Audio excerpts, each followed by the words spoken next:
radio dials. You got a couple of those. 105.1 FM, 790 AM. Also available online, sportstalk1051.com, where you can get the YouTube live video stream. Check it out there. Otherwise, stream it at sportstalk1051.com. You got the app, you got your Google and Alexa home devices. But happy Monday, everybody. Oh, the final week until Labor Day weekend, maybe for getting ready to send some of the kiddos to school and such. Last remaining days of summer vacation, all that fun stuff. Casper Classic, you recovered from it on Friday. I'll be honest with you, still a little worn out from Friday, but what a fantastic day it was on Friday. Big shout out to all the golfers, supporters, partners, everybody that was there. Big thank you. We should got an idea how much we raised, and just waiting on one number to come through. But I'll tell you what, it's a big one. So, and that's all because of you listening right now, our partners, our listeners, our golfers, everybody who stopped by.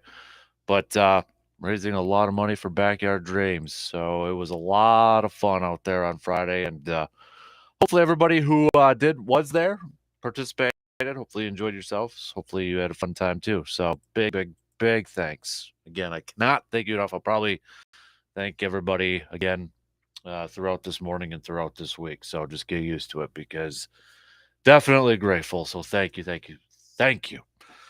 What are we going to catch up on, though, from this past week and these last couple days? Brewers taking the series against the Cubbies.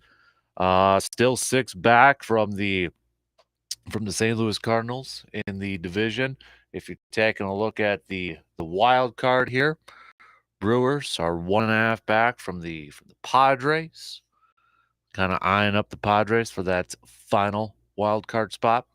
Brewers will begin a series against the Pittsburgh Pirates at home.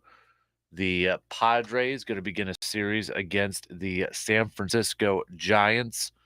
Giants technically not out of it. They're 7.5 back, but they've lost their last 4 in a row and they're 2-8 in their last 10 right now.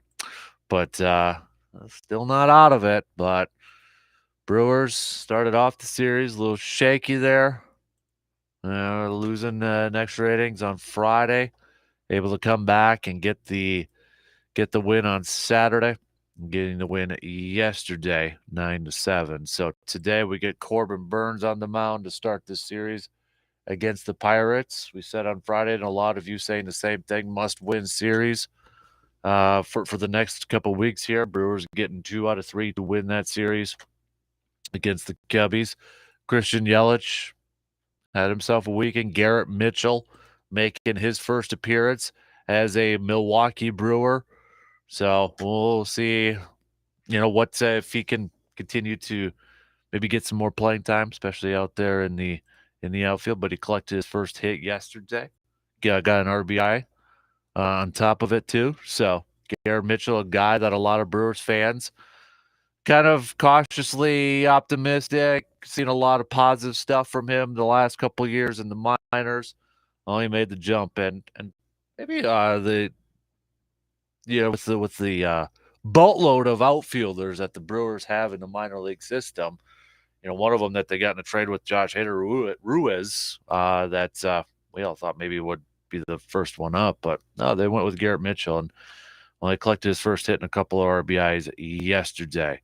But Yelich with 3 hits yesterday too. But looking at his last 26 at-bats for Christian Yelich, couple of home runs, 462, 500 on base, 731 slugging. If you want to expand it to his last 115 at-bats, Christian Yelich batting .304 with 3 home runs and a .407 on-base percentage, 435 slugging. So Christian Yelich on a nice little streak right here. Has his batting average up on the season to a 264. Also leads the team in runs. So, and stolen bases with 16. But as we said, Brewers taking on the Pirates coming up a little bit later on today. or tonight, excuse me. What else do we got? We're going to chat a little football. Packers returning to practice. Tomorrow, they've got to get down to their 53-man roster. They got to get it down to that 53. So we went through it Friday, my predictions and such, but Packers making a couple of moves here. Ty Summers was released yesterday. Robert Tonyan doing some team drills yesterday for the Packers. Also, we've got Elton Jenkins, who did not participate in practice, was a part of the rehab group yesterday. So a lot of Packers fans kind of holding their breaths. Not really any word what the injury is about. We just know it's not to his knee. According to the reporters that were there, that's what they were told. But he was riding a stationary bike. But again, with training camp over, Packers don't necessarily have to be as open disclosed or anything like that. So kind of a little quiet, and I think we're all holding our breath that it's not a setback, that's not anything serious, or he didn't suffer anything too dramatic. So fingers crossed, baby. Fingers crossed that that everything's okay. So, but we'll chat a little green and gold, chat a little Packers as we get close to that 53-man roster. Packers also getting a couple of players back at practice. Darnell Savage, Dallin Leavitz, also the safety making an early return, maybe kind of changing up things with that 53-man roster prediction for tomorrow, because I think he's going to make it. Big time Rich Bisaccia guy, blah, big time special teams performer for the Raiders last year. We know the safety depth is a big concern for the Packers, so I think Dallin's going to make it on this ball club, even though he didn't get a lot of time in the preseason, getting hurt in preseason game number 1. So, but speaking of a little football, we're going to do some division previews since we are, I think we said, like, we're just counting weekdays, not counting the weekends because we're not on the weekends. But we got 8 weekdays leading up to kick off, 8 divisions. My math's correct, right? 4. We're going to do some division preview series. We're going to take a look at, we're going to hold off on the NFC North to be the last one. Wow, we're going to do that. So we're going to take a look at, let's do the NFC East. All right. Shout out to Philly fan Dave. So we'll talk about the Eagles and that, but we'll preview the NFC East today. Who do you think is the favorite? This is going to be your bench warmer question of the day. Who's your pick to come out of the NFC East? And maybe a second part to this thing. Do you think multiple teams will come out of the NFC East to get a playoff spot? Obviously, probably a lot of people are going to be eyeing up the Eagles and the Cowboys.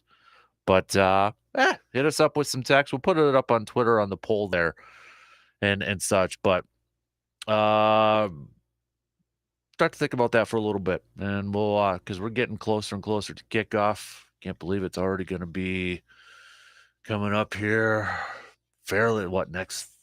Yeah, it's coming up on the 8th, September 8th, next week already. All right, football. Yes. We got Big Ten and Big Ten football. The rest of the teams, I should say, starting up this weekend too. So week 0 in the books. Week 1 coming up this weekend. As we inch a little bit closer and closer, I'll ask you for some Big Ten predictions and all that fun stuff. But if you watched a little college football over the weekend, well, not great for Scott Frost over at Nebraska. Holy moly. But it's just ticking over there, right? I mean,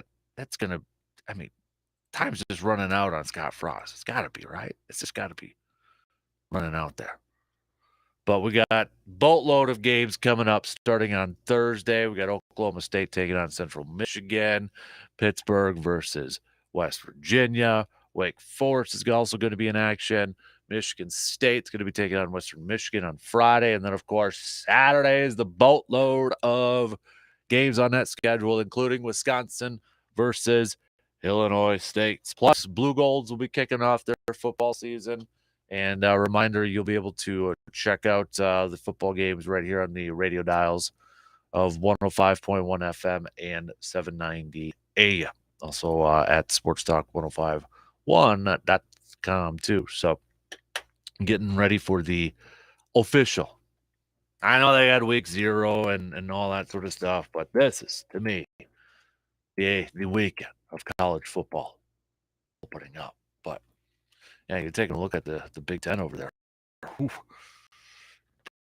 Come on, what the heck is going on? So we'll catch up with Justice Cleveland, sports director extraordinaire, JC Nisi from WEAU 13 News.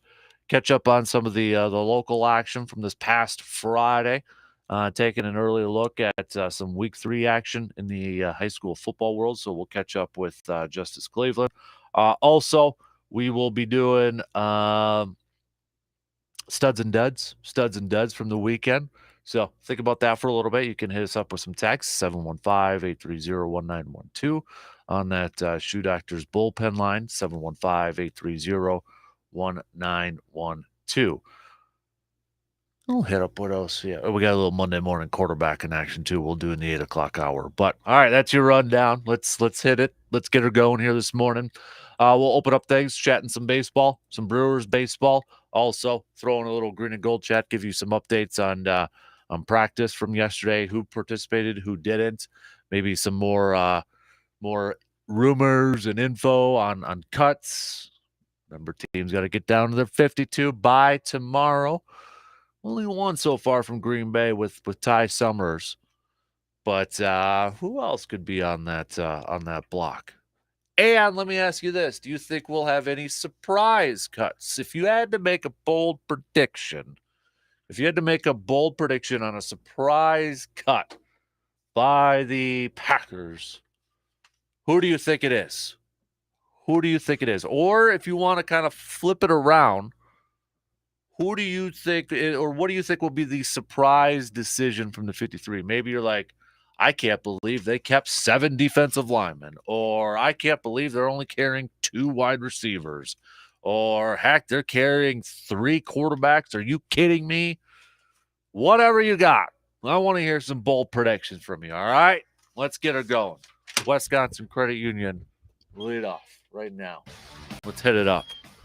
Quick break. We'll be back in just a few minutes. Chat some baseball and some bold predictions when it comes to this Packers roster.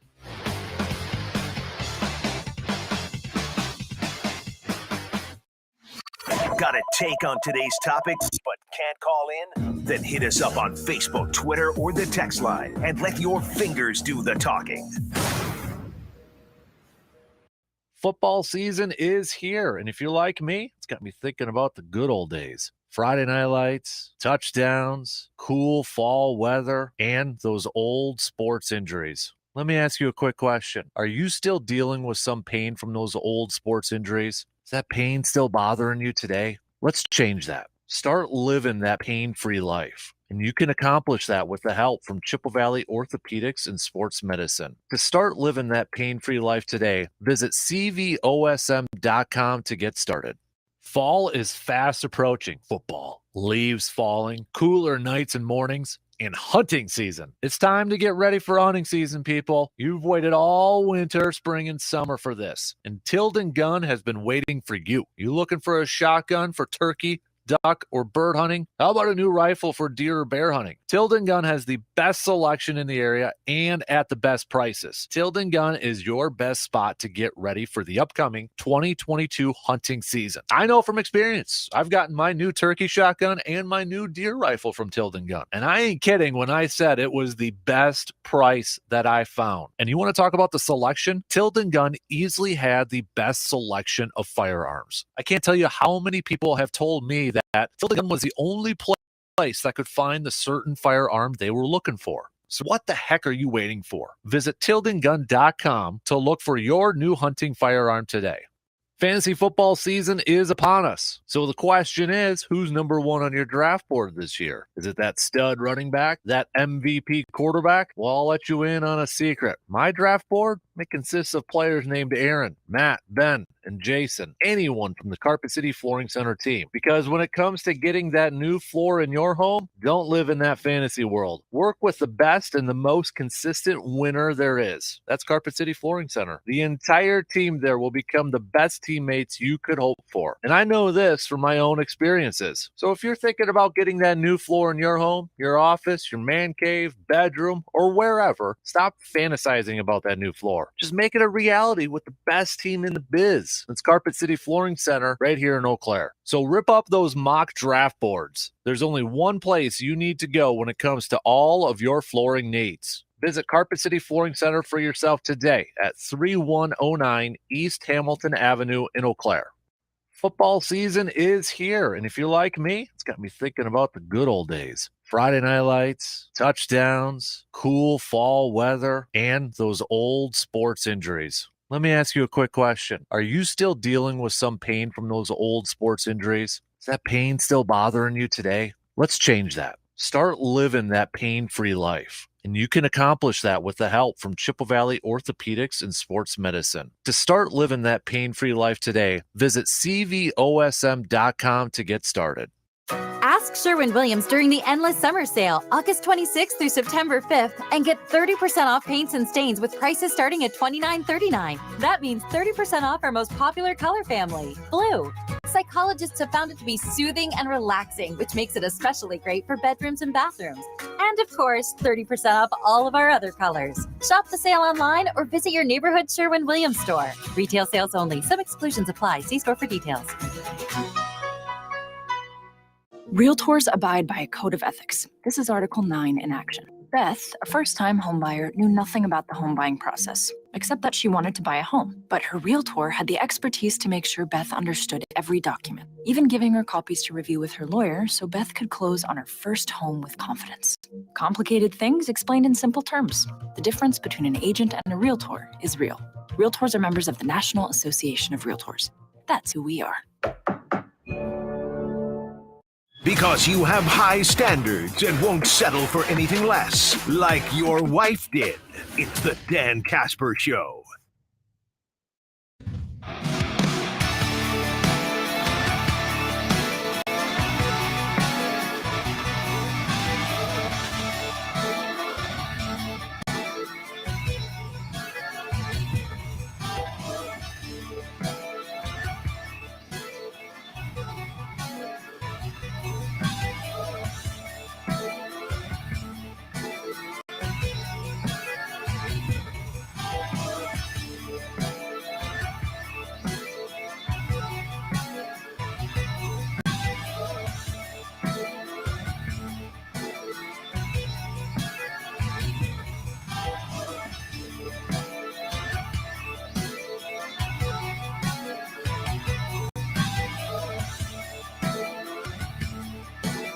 I know we're apparently having some issues with the streaming and on the app and the website there. So I've got the email into the engineering people, see if they can get us back on and all that sort of stuff. But apologies for that. I can't really do anything about it right now. So hopefully the engineers will be able to figure some things out and that good stuff. But all right, let's get things rolling here this morning. All right, coming up on the leadoff, the main course, whatever the heck we're going to call it these days. Keep going back and forth on that sort of thing. So, but let's mix it up here a little bit. Let's talk a little baseball. Let's talk a little Brewers.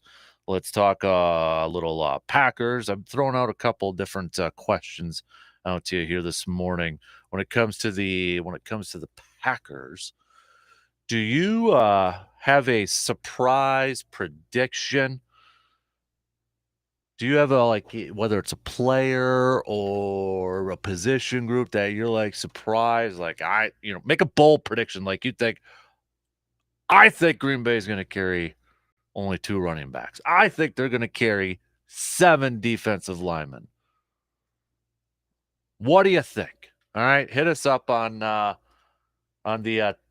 True Doctors texting line, 715-830-1912.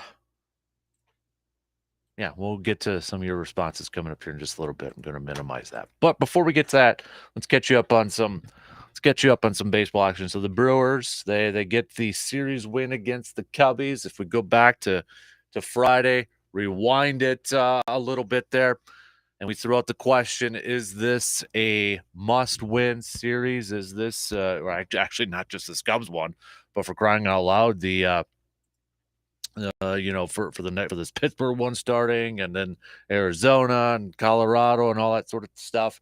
But we all said, yeah, this is must-win series now, no doubt about it. You got to take care of your business against these inferior opponents, for crying out loud. Well, it started off Friday, losing in extra innings there, but the Brewers at least bouncing back and picking up these couple of wins here. Now they've got the Pirates starting tonight at 7:10. Corbin Burns is going to get the start here. 3 games against the Pirates before they head out west here for a little bit against Arizona for 4 games, and then Colorado before returning home next Thursday with a doubleheader with the Giants. So Brewers still in it. They're 1.5 back from the wild card. I'm closing the book on the division. I'm sorry. I know they're 6 back and not out of it, but and they've got 4 games against St. Louis and such, but I'm focused on the wild card. My, hope's still, I'm still holding on to a little bit of hope. I mean, come on, I'm a fan. You gotta hold on to a little bit of hope here. I'm not going to be a Debbie Downer all the time and all that sort of stuff, but holding on to a little bit of hope. Got to stay ever optimistic, even though it's getting really hard. But Christian Yelich, as we were saying, has been playing pretty darn well from the plate here as of late. So you're looking at these numbers, his last 26 at-bats, 462 batting average, 115 last 115 at-bats, 304. He's up to a 264 on the season so far. When you look at his career numbers compared to where he's at right now, he's a career 289 hitter, 264 this year, so he's down there a little bit. We got 363 on base percentage so far this year. It's close to his career average, about 378. OPS 759. Career regular season about an 840.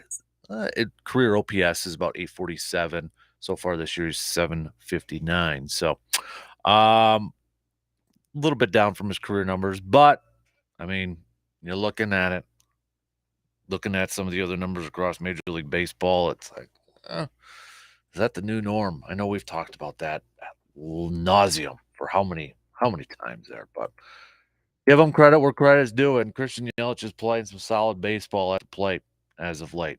In fact, he's hitting. If you are one of those two with like the advanced statistics with exit velocities and that sort of thing, dude, Christian Yelich has been like tattooing the ball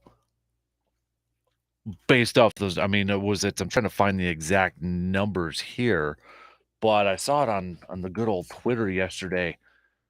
I mean, he's got some of the hardest hit balls during this stretch run here as well. So let me see if I can find it.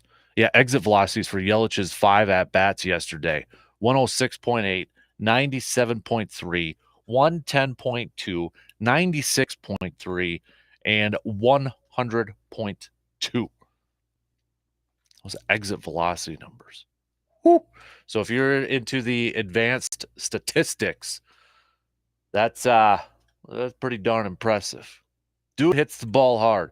And you kind of wonder too, when it comes to a guy like Christian Yelich, if they do happen to be, I mean, because he got, because of the shift yesterday, probably would have collected another hit or two. But you wonder if they do ban the shift. When it comes to a guy like Christian Yelich, do those numbers go up a little bit more? Just a little bit more. But it was cool to see Garrett Mitchell get called up. Guy's first hit, got a couple of RBIs there. We'll see how long he's going to be up with the ball club there. But Garrett Mitchell has been a guy that I think a lot of Brewers fans we've been watching for the last couple of years. Down on the farm, down in the minors, makes his appearance on Saturday.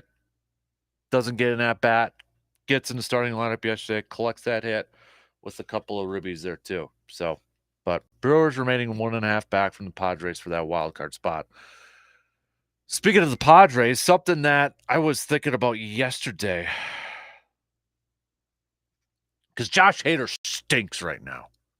I mean, that guy stinks. I'm sorry, Hader. I hate to be picking on you, but he is not playing well, and that's putting it lightly right now. He is not playing well. He stinks. When you look at it now, and maybe we need to wait until after the season to better assess it, but I mean, does it make the trade a little bit better for you if you are a Brewers fan in terms of like just playing? I mean, we know it had an effect in the clubhouse. I think that's a fact now. We can all mostly agree to that. Players said it. We've seen some funky stuff. It had an effect in the clubhouse, but strictly from a performance aspect of the performance on the field. Can we say now, okay, maybe the Brewers saw something? I mean, he wasn't playing that well. Had some hiccups before the trade. Gets shipped to San Diego. From a performance aspect, I mean, is it almost a wash? I mean, you got Rodgers with the Brewers. You know, they got a couple of prospects. I mean, now is it just kind of like, nah, yeah, okay, whatever. Performance-wise, has it kind of been a wash? The sucky thing now, too, it sounds like Trevor Rosenthal, another player that they acquired by the trade deadline, he might not even make an appearance. He had a setback in his attempt to recover. Was it a hamstring injury? And but Counsell saying the other day that he had a setback, and now he might not even play at all this year, for crying out loud.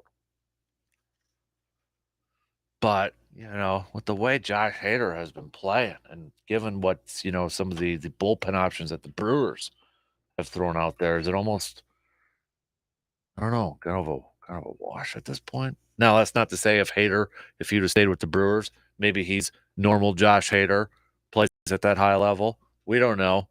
We'll never know. But,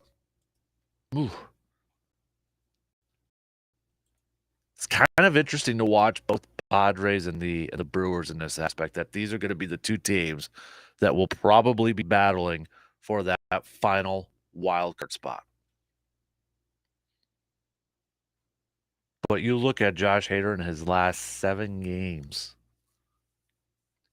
23.14 ERA, 12 hits, 12 earned runs, 7 walks, 8 strikeouts. Yeah, not good. He pitched a third yesterday, gave up 6 earned runs. Woo! I don't know. That's going to be such a case study for people to analyze all offseason, is still going to be this trade. Josh Hader's going to be under a microscope. Brewers are going to be under a microscope. Padres going to be under a microscope. It's all kind of like, eh. But does it almost make you feel better as a Brewers fan? And I'm not trying to be like, like to pile on the guy, but I mean, does it almost make you feel, I shouldn't say that, feel better if Josh Hader performs well, because I don't want to say it like that, but that's what I'm trying to get at. Does that almost make it, because there was talk when that trade went down that, hey, maybe the Brewers know something about Josh Hader, or maybe the Brewers saw something about Josh Hader that they're like, oh, maybe it's time to move on. There's just something going on that we're a little bit nervous about. So maybe we need to cash in now before it gets really bad. There was that talk out there. Now, I don't know what it could have been, like what they could have seen from the last couple of outings to draw that conclusion, that big time of a conclusion. But I mean, right now, if we're just looking at performance-wise, assuming he would have done the same thing with the Brewers, I don't know, but it's ugly. Hader stinks right now. Let's be real. If you're looking at, so for the Brewers, in 37 games, Josh Hader, in 37 games, let's look at the innings. So 37 games, 34 innings pitched for the Brewers this year. 4.24 ERA, 1-4. But he was off to a hot start, right? I mean, he was off to an amazing start. We were talking about saves records for the Brewers, that sort of thing. And then those last couple outings, it just stunk. 16 earned runs, 7 home runs for his Brewers line this year. For the Padres, in just 4 2/3. So 16 earned runs for the Brewers. He's already done 12 earned runs. Now, he's only given up 1 home run, but still, yikes. And he's hasn't even been credited with a save yet for the Padres. He's had 1 save opportunity, and he's given up 7 walks so far for the Padres. Just gave up 12 for the Brewers this year. Opponent's batting average against him for the Brewers was .203. Opponents now with the Padres, .500. And again, I know numbers are a little high because of innings pitched and games and that sort of thing, but man, not good. Not good at all. All right, so what are your predictions when it comes to this this series against Pittsburgh? Predictions, expectations. Are you saying 2 out of 3, just win the series? Or have they risen to where you got to sweep? You got to get the brooms out, do some fall cleaning, pre-fall cleaning, sweep those Pirates out of town. Because I'm looking at the schedule right now. This is the last time they faced the Pirates this year? Yep. Sure looks like it.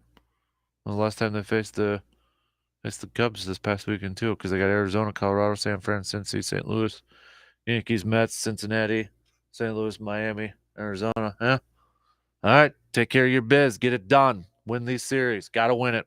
Got to at least take 2 out of 3. Anything below that's failure. Take advantage of it. When you're looking at the upcoming schedule, because we got to do a little bit of scoreboard watching here. You got Philadelphia that's taking on Arizona. As we mentioned, San Diego is taking on the Giants. I mean, St. Louis, if you're paying attention to that, is taking on the Reds. So, yeah. Take care of your business. Get it freaking done. Just looking at St. Louis's numbers here, too. Put it in comparison. Paul Goldschmidt's probably going to win the NL MVP. He's probably going to get that, right? We were talking about Christian Yelich as the team leader in batting average for the Brewers at a .262. And we're like, hey, all right, moving on up. Paul Goldschmidt's .338. Oh, he leads the team in runs, too. Oh, he leads the team in home runs. And he leads the team in RBIs. Man, I think that's what we want as Brewers fans, right? Is that type of player. Those type of numbers from that stud of a player, too. All right, we got to take a quick break, but your thoughts, you can hit us up with a quick text or tweet at DANKASPER, Facebook.com/Kasper Sports too. So get those babies on over. Packers fans, do you have any bold predictions that you want to make when it comes to this roster?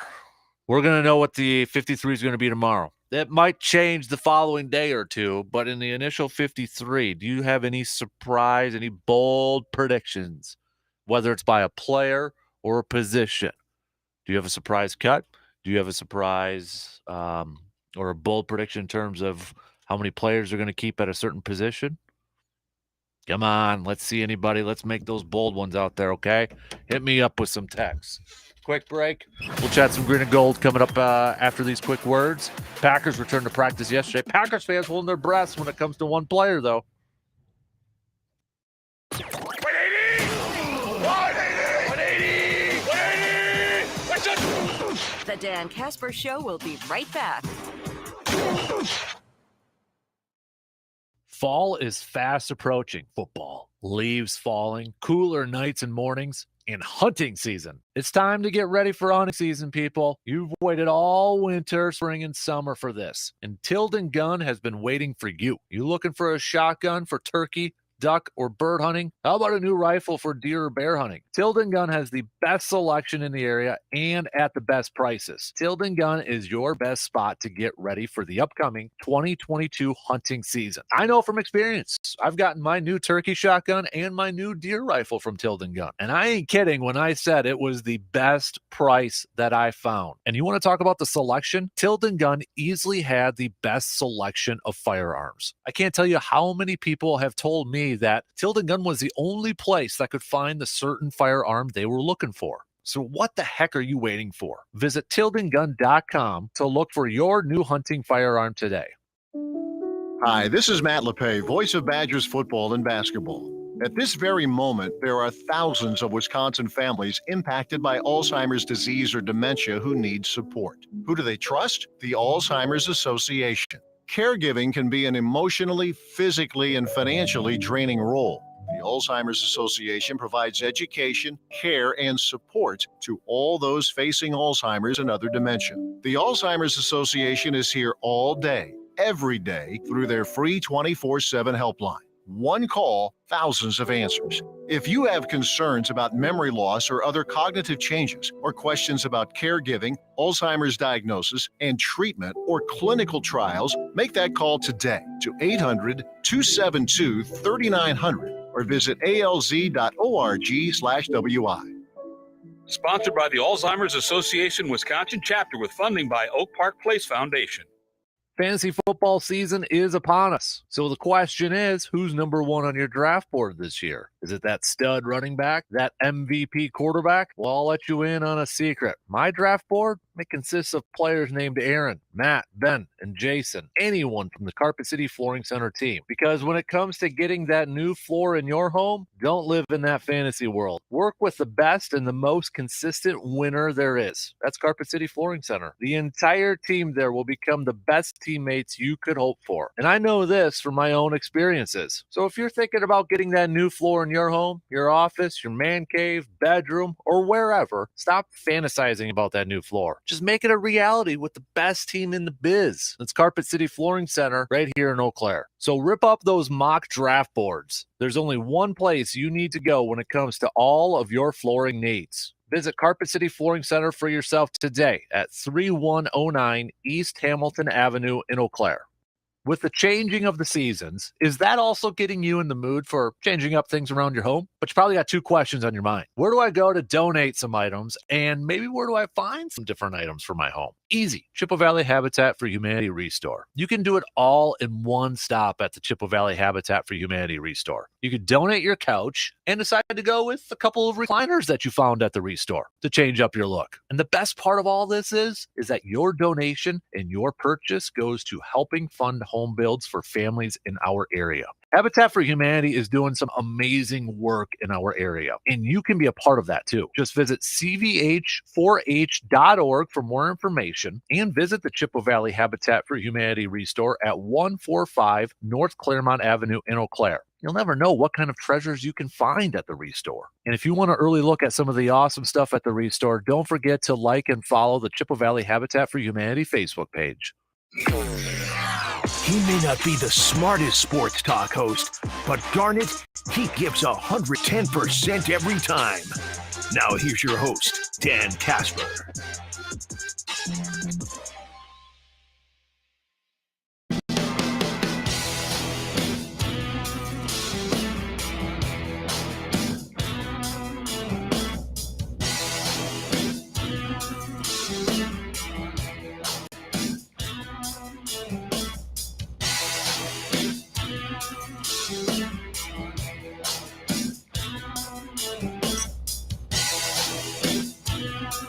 All right, coming up just past the 7 o'clock hour, we'll catch up with our good buddy, Justice Cleveland from WEU 13 News, recapping week 2 prep football season. Also, A-Man football getting underway last week, too. We'll recap all that and take a look at really a preview of what's to come this week, including the Blue Gold starting their football season, which you'll be able to check out the games right here on the radio dials at 105.1 FM and 790 AM.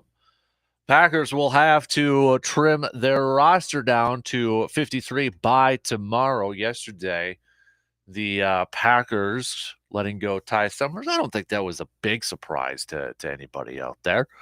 But they're inching slowly. Matt LaFleur yesterday kind of hinting that they might take up to Tuesday to finish up the other cuts, the other roster moves, if you will.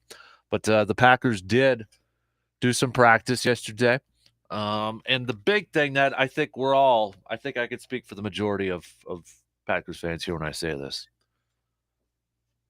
We're all crossing our fingers, holding our breaths, holding on to our lucky rabbit's foot.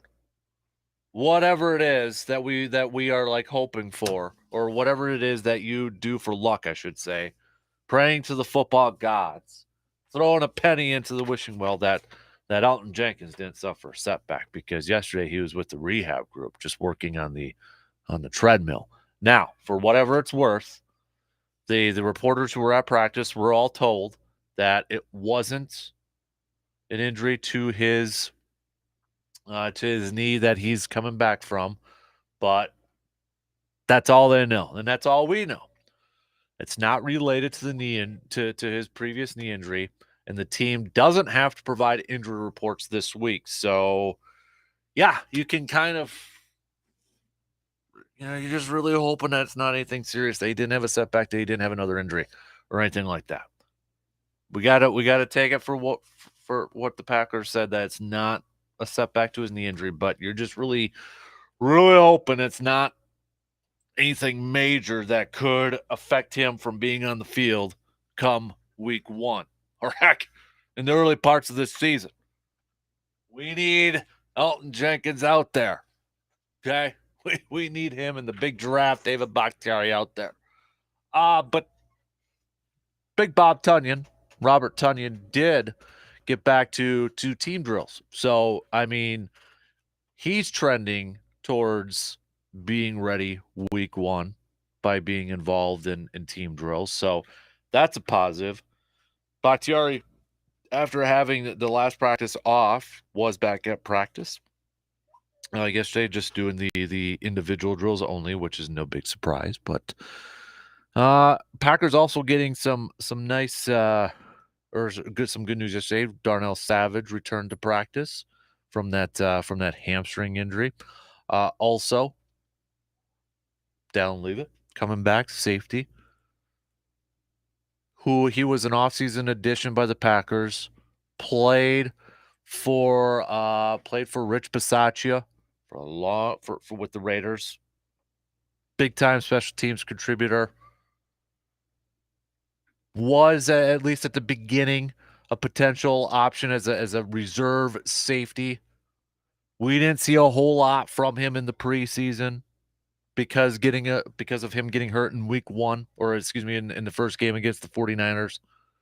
But I feel like, knowing his history with Rich Bisaccia and knowing his experience on special teams, and just the big time questionable the big time question at depth for safety, I think Dallin's going to make the team, even though we didn't see a whole lot from him in preseason. So maybe how do I want to say this? Maybe not. I still think safety is a big need for the Packers. I think safety is a big time need for the Packers, even with Dallin coming back. Great that he's there, and I'm kind of focused on him more as a special teams contributor. But I mean, if there's something that happens to Adrian Amos or Darnell Savage, knock on wood, and whether it's him or another safety coming out there, I'm nervous. Okay, I'm a little bit nervous. I'm concerned about the depth. So maybe we will see that. Maybe Green Bay is going to be checking out the waiver wire, looking at all the other cuts. I don't know, but I think that answers one question. I still think Dallin's going to make this ball club. So I know he was kind of a question mark for me with the 53, and Green Bay could have done a thing where they put him on the 53 initially and then put him on IR that allows the team to bring him back in the regular season. Whereas if they were to put him on IR before all the cuts, then he couldn't come back. Well, now that he's practicing, I think that's kind of solves that question there. But in terms of like bold predictions or surprise cuts, I'm not buying Green Bay carrying just 2 running backs. I can't see it, especially with the way Tyler Goodson played. Yeah, maybe they would ideally like to stash him on the practice squad. But I mean, there's plenty of tape on him from this preseason. The Packers didn't hide him. He got a bunch of playing time, especially at the beginning. I mean, he was like their starter for crying out loud at that running back spot. So, I mean, if I'm a team out there and I need a third running back, I need a running back that showed that, hey, he can run between the tackles. He can catch the ball, the backfield there. Yeah, I'm going to take a waiver on this guy. I don't think the Packers should risk it in trying to put Tyler Goodson on waivers and hope that you can bring him back on the practice squad. I don't like that. And maybe they're, I know that's still picking up some steam out there about the Packers on their initial 53 carrying just 2 running backs. And I don't think they'll open week 1 with just 2 running backs, but there's still that chatter out there that they'll only carry 2 and then maybe the next day or 2 they'll, change it up or something like that. I don't know. I wouldn't take that risk. I wouldn't take that gamble of putting Tyler Goodson out there. That's just me. But I like what I saw from the Iowa kid. He reminds me of an old school Tony Fisher type of third down back. I thought he did enough to win a job, to be on that 53. So I'm not buying that one. I'm kind of cooling down on the 7 wide receivers sort of thing. But again, it's like, if they only keep 6 wide receivers, Juwan Winfrey, for as much as Aaron has given him public support and his endorsement, if the Packers are dead set on only carrying 6 wide receivers, Juwan Winfrey is the odd man out. I don't think one of the surprise cuts is going to be Amari Rodgers. I think we saw last Thursday the Packers, using him, lining him up in the backfield a little bit, kind of a running back, or even using him in the jet sweep a little bit. I think they're going to try to find ways, and we saw a glimpse of it in the preseason of getting the ball in his hands and just trying to get him into space and making some plays. That might be the best way to utilize Amari Rodgers in his second year. So if the Packers are dead set on 6, Juwan Winfrey, I think, is the odd man out. And at this point, I wouldn't be surprised if it's 6 or 7. And I wouldn't be upset either way. The only question is it still at this point, do you have to keep Aaron Rodgers happy? Even though he signed the new deal and he's committed and all that sort of stuff, do you still have to do moves to just keep Aaron Charles Rodgers happy?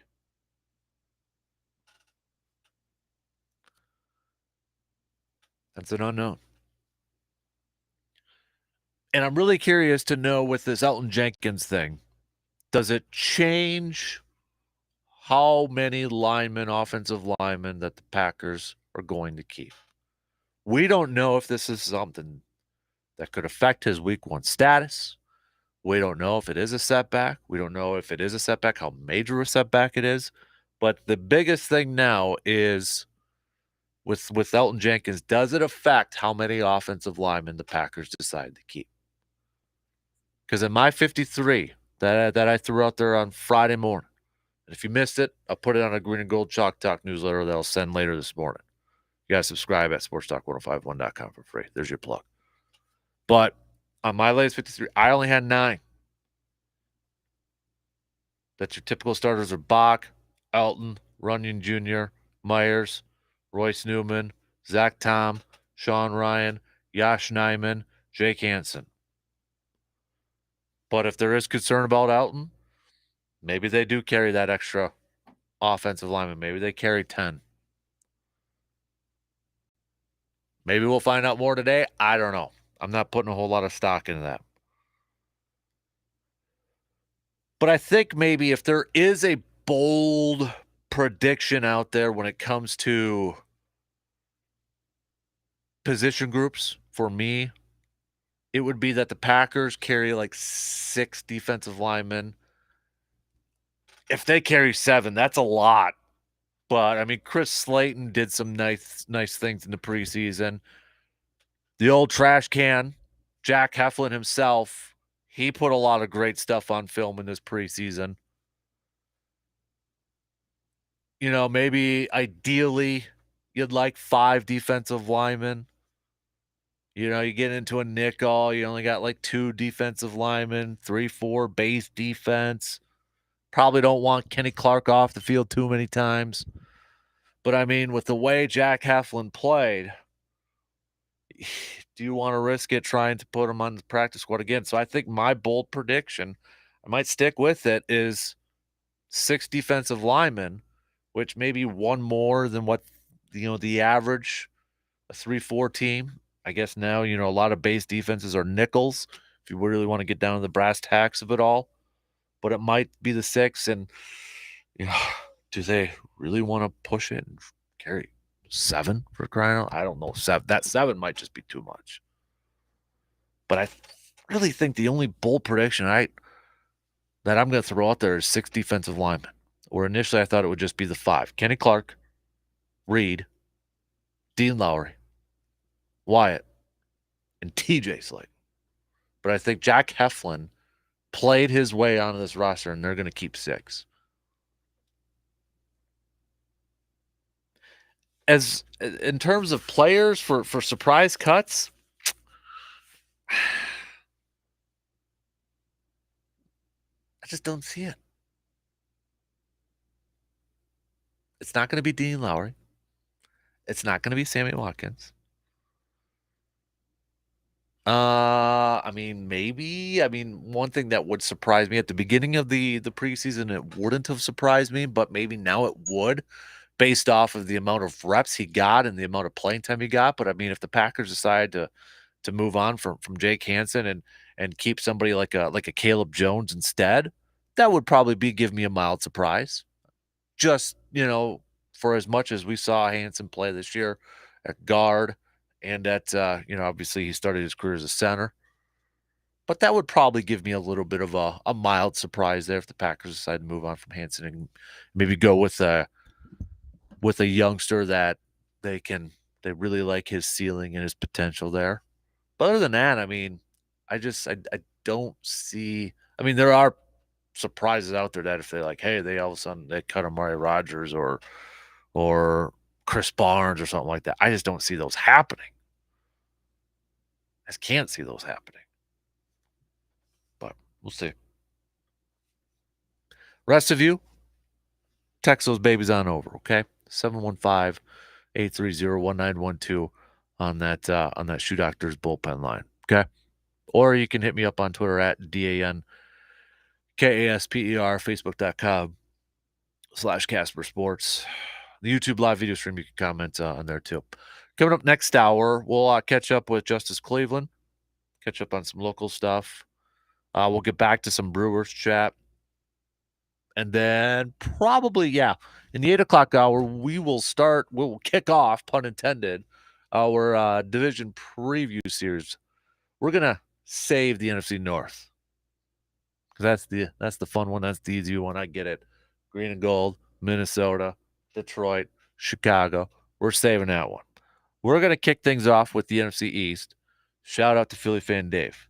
We're going to talk about his Eagles. Going to put it up on Twitter here in just a couple minutes during our break. But who is your pick to come out of the East?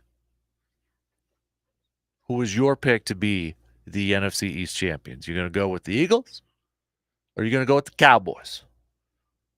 Do you got trust in Jalen Hurts this year? Do you got trust in Mike McCarthy for the Cowboys?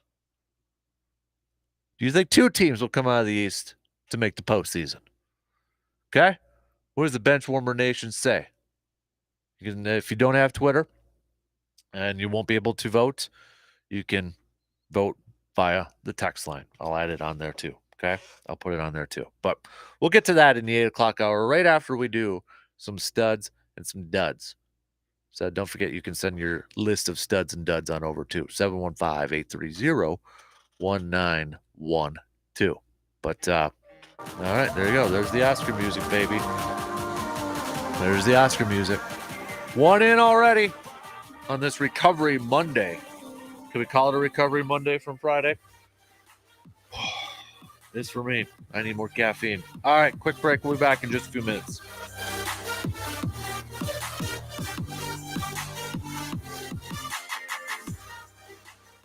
WAYY Eau Claire, W286CK Eau Claire, Sports Talk 105.1 and 790 AM. Sports Talk 105.1 with the very latest local news. Well, coming out of the weekend and plugging into a new week, there's a death investigation underway in St. Croix County. Police in New Richmond found a 48-year-old dead at a home early Saturday morning. His officers say he was suffering from multiple wounds, but they're not offering many other specifics. A suspect who's not being named is being held in the St. Croix County jail ahead of formal charges. Meanwhile, a professional skydiver is dead after police say he took a wrong angle on a hard landing yesterday. It happened about 11:30 in a pond next to Skydive Midwest in the village of Yorkville. Racine County Sheriff says fellow skydivers pulled the man out of the water but couldn't revive him. The man is from Tennessee and was in town for the U.S. Parachute Association National Championships. Let's talk about bats, and not the kind with capes, although Kasper and I agree Keaton is the best Batman. Am I right? This is actually about those little buggers that are hiding in your attic or other crawl spaces. Little 715 newsroom coverage from John DeMaster. Just a reminder about this time of year and those bats. The City County Health Department getting a few calls about bats in people's homes. The health department's Nolan Fadness says they're worried about rabies. Bats are one of the biggest spreaders of rabies in the state. His advice, make sure your home is sealed and report any bats you see to the health department. I'm John DeMaster. Oh, winter gas can now be sold in fall. That's because of a refinery fire in Indiana. Let's try to connect those dots, right? The EPA issued a waiver for 4 Midwestern states, including here in Scotty, following last week's fire at a refinery in Indiana. That fire knocked the plant offline. The EPA's move will allow refineries to make winter blend gas a little easier to make in order to keep up with demand. But what will that do to the pump? Well, you're pretty used to this right now. They suspect prices will go up. Shocker, right? Well, when mom visits, I bet you get out of the way and let her have whatever bed she wants, right? Not Elon Musk. He's rich, and apparently his mom is. Well, tell us, Ray, where does she sleep? She says that despite her son being the world's richest man, when she visits him in Texas, she has to sleep in the garage due to lack of space. She told the New York Times Elon can't have a fancy house near a rocket site. After Elon told the public in April he didn't own a home and was staying at friends' houses, he found a primary residence close to his company's Texas location. I'm Trey Thomas. You know, Casper's bringing in the big bucks these days. I saw him doing a little shopping online. I said, what are you looking for, buddy? A fancy house. For Sports Talk 105.1. I'm Morgan McCarthy. Today we'll kickstart a change in our weather pattern as we'll have a muggy start to the morning. However, we'll have high pressure building in from the west. Our humidity will continue to drop and we'll see abundant sunshine going into the afternoon. Temperatures mostly climbing to around the upper 70s and low 80s before later on tonight, mostly clear conditions still hang out with temperatures dipping to the upper 50s and a little cooler tomorrow, upper 70s, still with abundant sunshine, making for a great last couple of days of summer vacation for the kids. I'm Sky 113 meteorologist Mike D'Andrea. It's time to take a look at some farm news on Sports Talk 105.1. There's still time to respond to the USDA's Conservation Practice Adoption Motivation Survey. USDA's National Agricultural Statistics Service will continue collecting responses to the Conservation Practice Adoption Motivation Survey over the coming weeks. In late May, NASS, National Agricultural Statistics Service, mailed the survey to 551 Wisconsin farmers and ranchers. This new survey is aimed at better understanding conservation practice adoption and the role of technical and financial assistance. Survey recipients may respond securely online, by phone, or by mail. A representative for NASS may call producers to set up an interview to assist in the completion of the questionnaire. When you think of Wisconsin, your first thought is, we're the cheese state. But believe it or not, in other countries, we're known for another commodity, and that's ginseng. Wisconsin is the #1 producer of ginseng in the nation. And across the globe, Wisconsin ginseng is known as the top quality stuff. Ginseng produced in Wisconsin accounts for more than 90% of all ginseng produced in the United States. And Marathon County is the top ginseng growing county in our state, producing about 95% of Wisconsin's annual crop. The last week of September is when the ginseng harvest can begin, but the majority of the industry starts harvest in October. And another commodity that Wisconsin is known for is cranberries. Wisconsin is the nation's leading producer of cranberries, harvesting more than 60% of the country's crop. Cranberries are grown on over 21,000 acres across 20 counties in the state.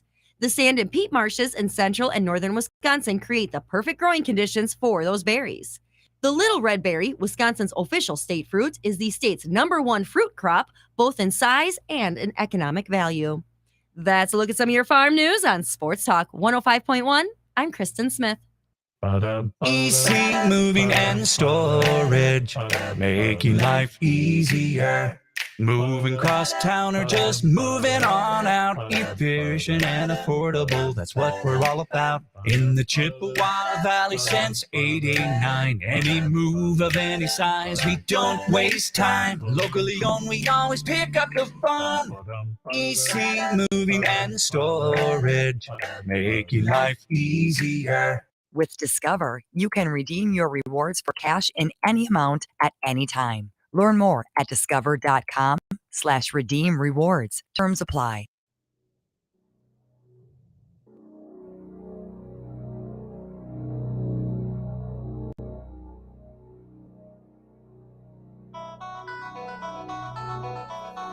Welcome to the Dan Kasper Show. Yes, sir. Yes, sir.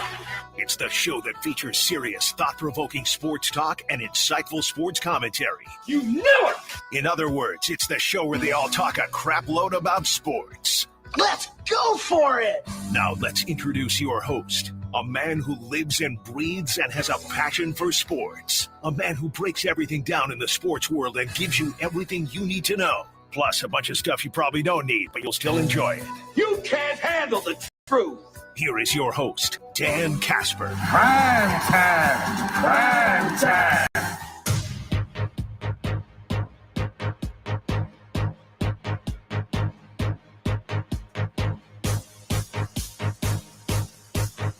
Second hour kicking off right now. Dan Kasper Show is on the air. Happy Monday, everybody. Appreciate you tuning in however you're tuning in. I know we're having some technical issues with the stream and the app. Engineers hopefully working on that fairly soon here. So hopefully that'll be up. Otherwise, you can get the 2 radio dials, or you can listen on the video stream on YouTube. You can get that link at sportstalk1051.com. All right, let's bring in the master himself, JC Nisi, Justice Cleveland extraordinaire. How you doing there, big guy? Doing great. How you doing? I'm still recovering from Friday. I was gonna say, what a big day, what a awesome time it was. Thank you for having me out there, and yeah, I didn't hurt anybody. Luckily, crossed my fingers. Almost. Well, I mean, there's no real good segue to this, but Justice, you don't know this, but you did win something. Oh, I did. Oh, you boy. did. Let's have our person on the phone tell you what you won there, Justice. Good morning, DC. How are you guys doing? We're doing fantastic. Can you hear him, Justice? Actually, what's that? I cannot hear him. Oh no, you can't. Okay. So it's G-Man. He's on the phone right now. G-Man's. Okay. How about this? Hi, G. Maybe. Oh no, why is it not working? Our buttons aren't working. G-Man, you there? Yep, I got you. Okay. I don't know. One of our buttons isn't working there, so I don't know if Justice can hear you. But Justice, you get to go out and have a beer with G-Man. You were the closest to the G-Man at the golf outing. Goodness gracious. I tried my best to get it there. You got it. It worked perfectly in my slice. So you get the free beer with the G-Man. So we'll have to figure out a date. All 3 of us can go out and have a brewski. Right there, G-Man? You got that right. Like Jared said, you can't make this stuff up. You can't make this stuff up at all. That's exactly right. G-Man, I want to say thank you again for everything on Friday. I mean, dude, you've got a heart of gold, and we raised a lot for I think a really good cause. So, and thank you for helping out with the auction stuff at the end there, and being the MC. I mean, you were fantastic, buddy. Big thanks to you. Captain, my new favorite day of the calendar year. It's the day we have the Casper class. I love hearing that, buddy. I love hearing that. So we're going to work on a date so you can mark it on your calendar for next year, okay? That'll be awesome. I can't wait. Well, you like that golf bag, by the way? That was the thing you had your eye on. I almost slept with it. I brought him right into the house. Put it right there looking right at me. That's awesome. That's awesome. Well, G-Man, thank you again for everything, buddy. Oh, thank you. You guys have a good day. We'll talk to you later. You got it. So there you go, Justice. Congrats. Oh, I'm honored. I'm honored. And I'm sure it won't just be one.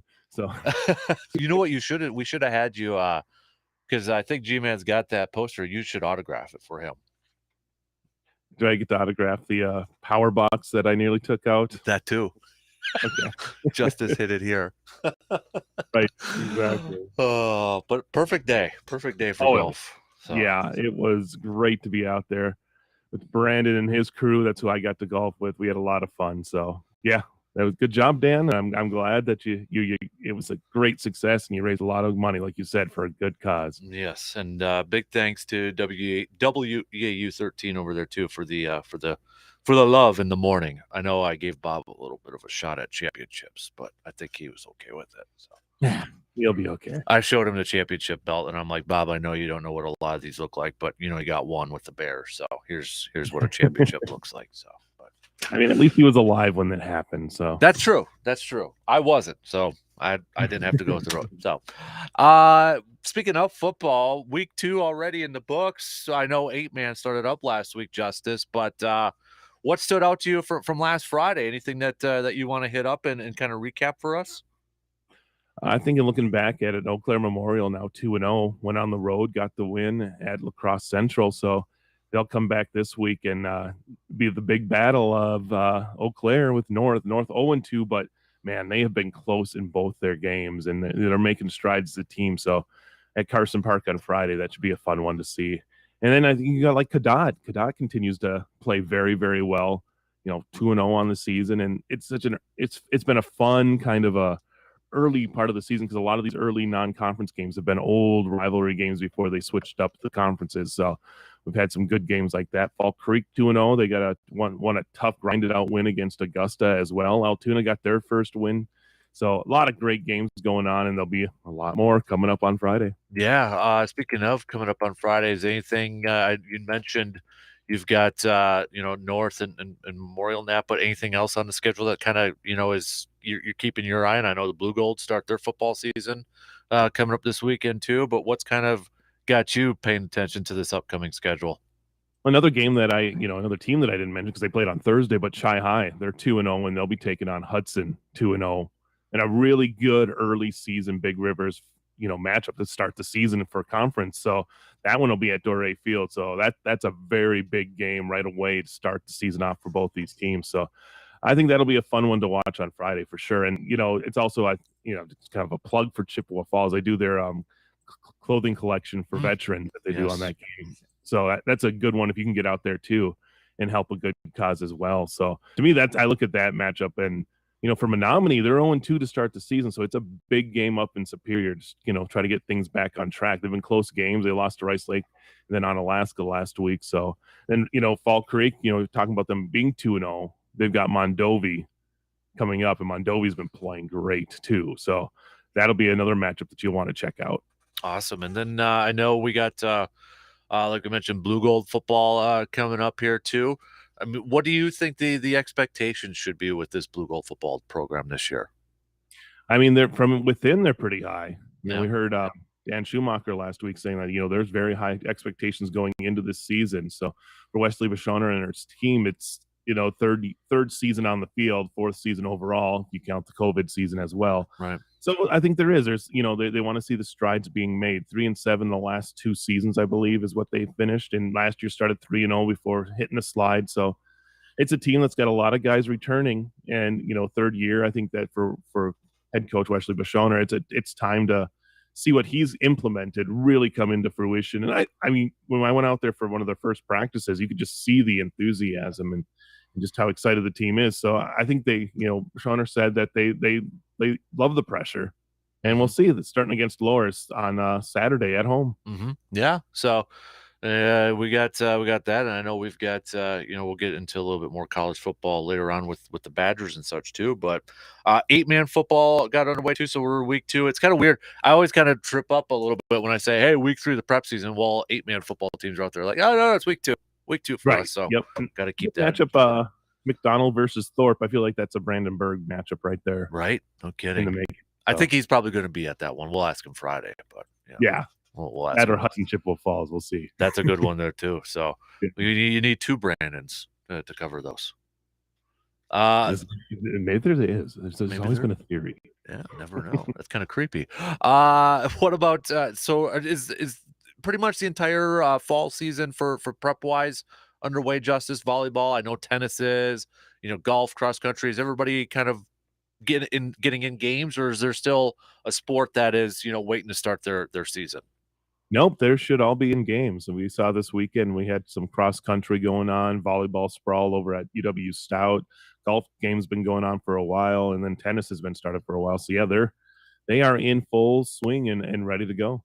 Swimming and diving as well. Man, kind of. And then we got, when do your kiddos start school? This week? They start Thursday. Thursday? Okay. So 2 days before the break, and yeah, it's crazy. We're almost to September, a couple of days here, and it's September, and before you know it, those leaves are going to start to change, and the golf part of me is going to be sad. After Friday, I think I'm done with golf for this year.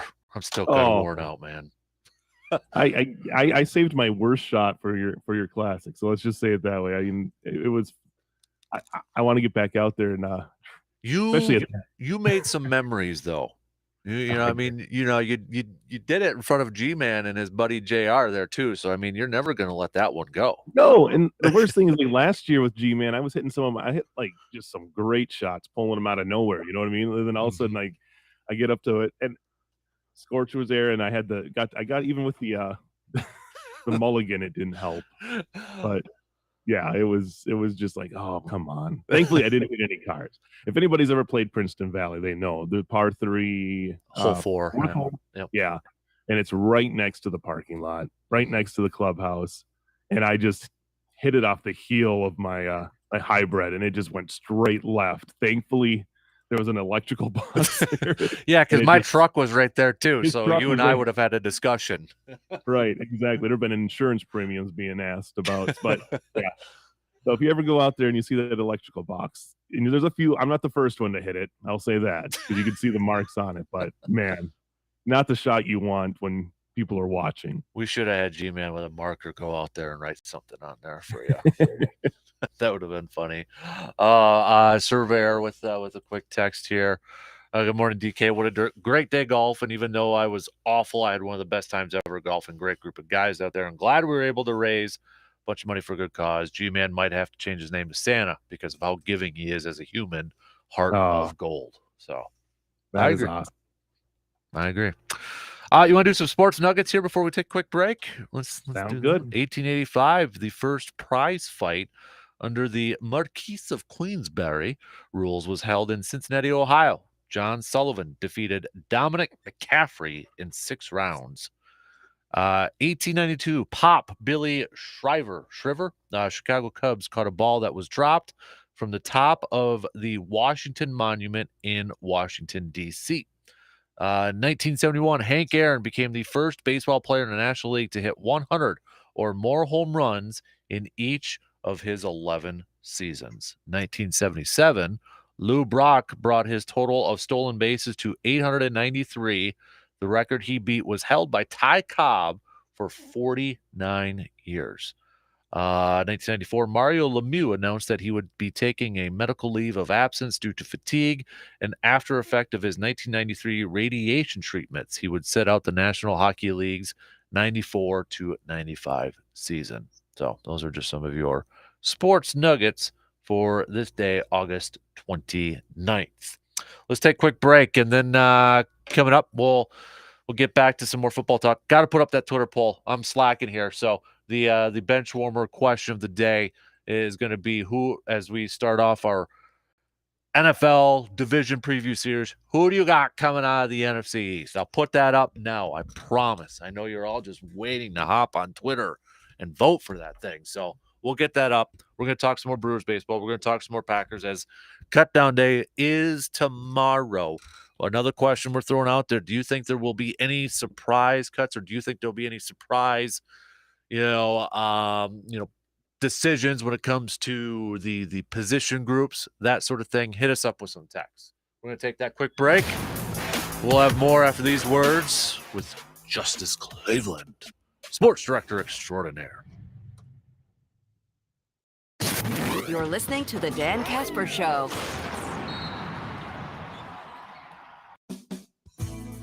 The Shoe Doctor is known for quality footwear. Remember, the Shoe Doctor can keep your feet comfortable during all the different outdoor weather and activities here in the Chippewa Valley. Work boots, casual shoes, sandals, and more. From brands you trust like Keen, Merrill, Chaco, and Dansko, and that's just to name a few. Located on Claremont Avenue in Eau Claire, you can also visit them online at shoedoctorfootwear.com. The Shoe Doctor, quality footwear for work, sport, and fun.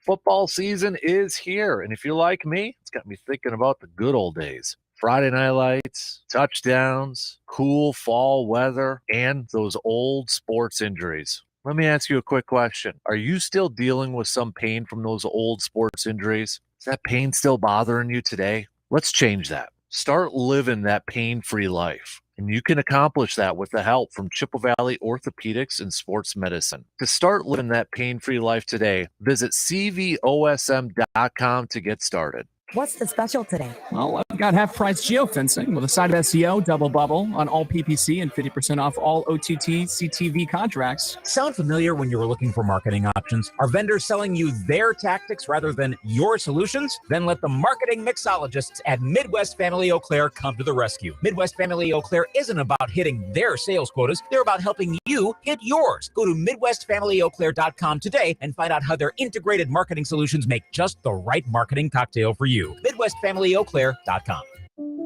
Hi, this is Matt LePay, voice of Badgers football and basketball. At this very moment, there are thousands of Wisconsin families impacted by Alzheimer's disease or dementia who need support. Who do they trust? The Alzheimer's Association. Caregiving can be an emotionally, physically, and financially draining role.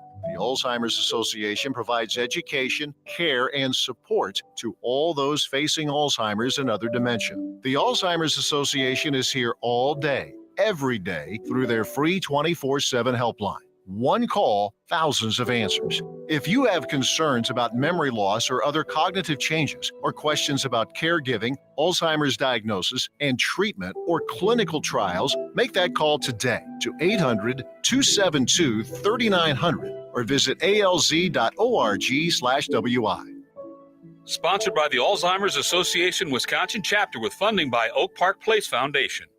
Progressive Snapshot can save you money based on how you drive and how much you drive. So the safer you drive, the more money you could save.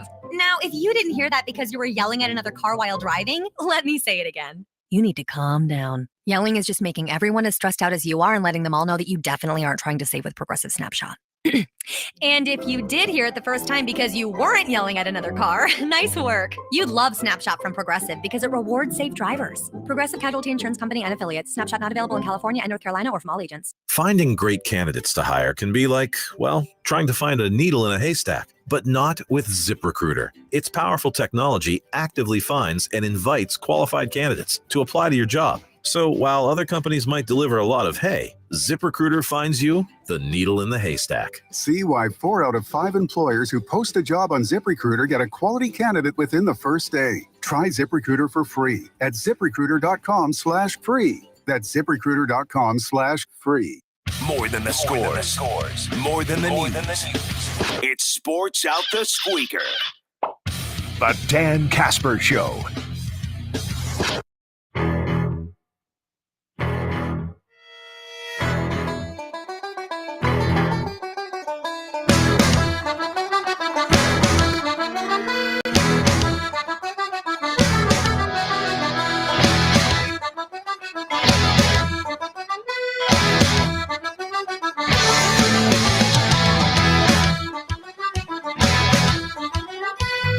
River Country Co-op wants to help you put some gas in your tank. It's the River Country Co-op Cenex Small Town Gas Pass giveaway. The River Country Co-op Cenex Small Town Gas Pass giveaway of the week is the Gilman and Jim Falls locations. All you have to do is stop on in at the Gilman and the Jim Falls Cenex store this week only to register to win a $50 gas card. No purchase necessary. But if you're hopping in, grab some snacks, drinks for the road, all that good stuff. But head on over to the Jim Falls and the Gilman Cenex stores this week only to register to win that $50 gas card from River Country Co-op. All right, let's jump into it here. Brewers do get the series win against the Cubbies. They now start their series against the Pirates here. Justice. Yes. Josh Hader stinks right now. And I hate to be that way, but I mean, facts are he's not playing well. He's not playing well. Not at all. Does that make the trade a little bit better?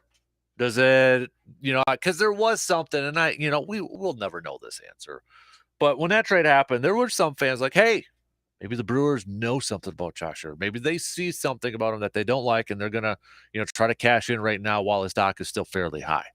I mean, right now you look at it, and it's like, hey, maybe that was the case right now. But I mean, the fact that Josh Hader is stinking, and with some of the trades with or some of the players that the Brewers got back, is it kind of a wash at this point in terms of just play on the field, not factoring in what it meant in the clubhouse and that sort of thing, but in terms of play on the field, is it kind of a wash now, in your opinion?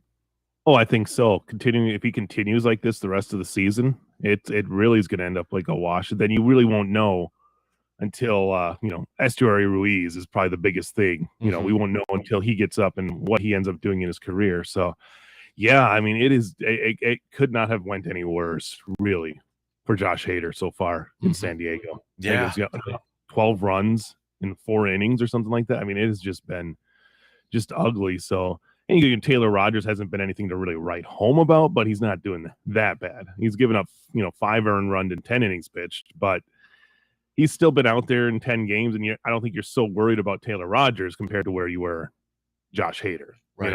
Like right now, Hader, he's liability out there on the field, which is the last thing you want. I mean, ERA of 23 right now in his time with San Diego. 7 games, 4.2 innings pitched, 12 earned runs in 4.2 innings pitched. I mean, it doesn't get any uglier than that. And then, you never want to wish bad luck on anybody. Again, Josh Hader did a lot of great things for the Brewers in his time there. But, man, it is right now actually tilted right now in the favor of the Brewers.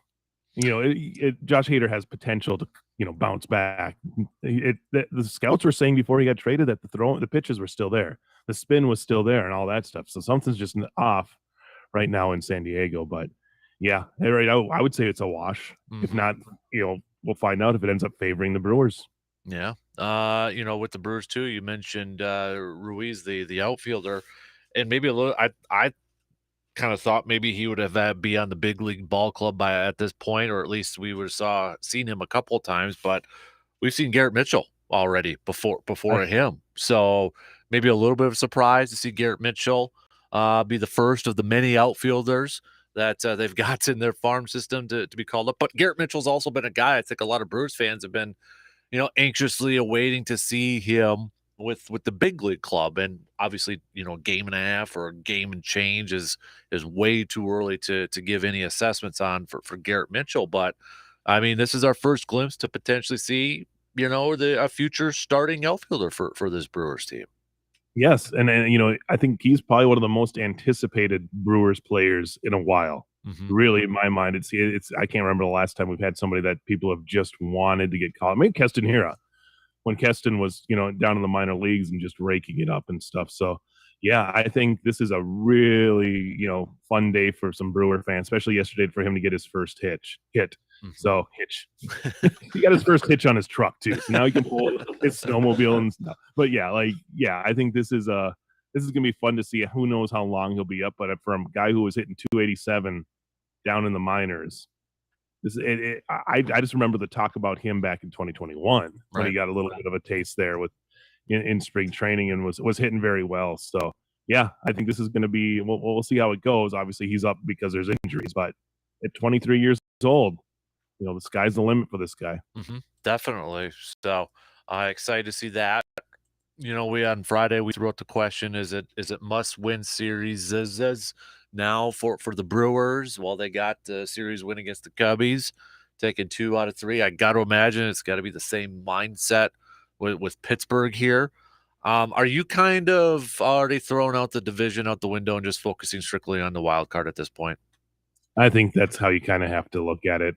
You can still hope, but 6 games back with about a month to go is going to be tough against a Cardinals team that seems to be with confidence now too. I think they just seem like a different team than they were a month ago. So yeah, I think you'd love to get to the division, and you never know. I mean, baseball's a wild sport, and we've seen wild swings in this last month plenty of times. Teams getting hot and teams getting cold, but right now you're a game and a half back of San Diego, the before mentioned San Diego Padres, for that last wild card spot. Keep that going. There's no one behind. I mean, the Giants are 6 games back. It's basically down to the Brewers and the Padres for that final wild card spot. So if that's the case, yeah, you got to look at it that way, because just keep seeing what San Diego's doing and try to catch up to them. Right. 36 games left in this regular season for the Brewers already. They've got 67 wins. If you had to pick a number, if you had to pick put a number of wins on their total wins, what's that number do you think the Brewers have to get to really, maybe even get into that wild card spot? Is it like 85? I mean, do they got to go, they got to win like 18 of these they got to go 500? What do you think their record should be, or how many wins do you think that they have to kind of, what is it going to take to get to that wild card spot?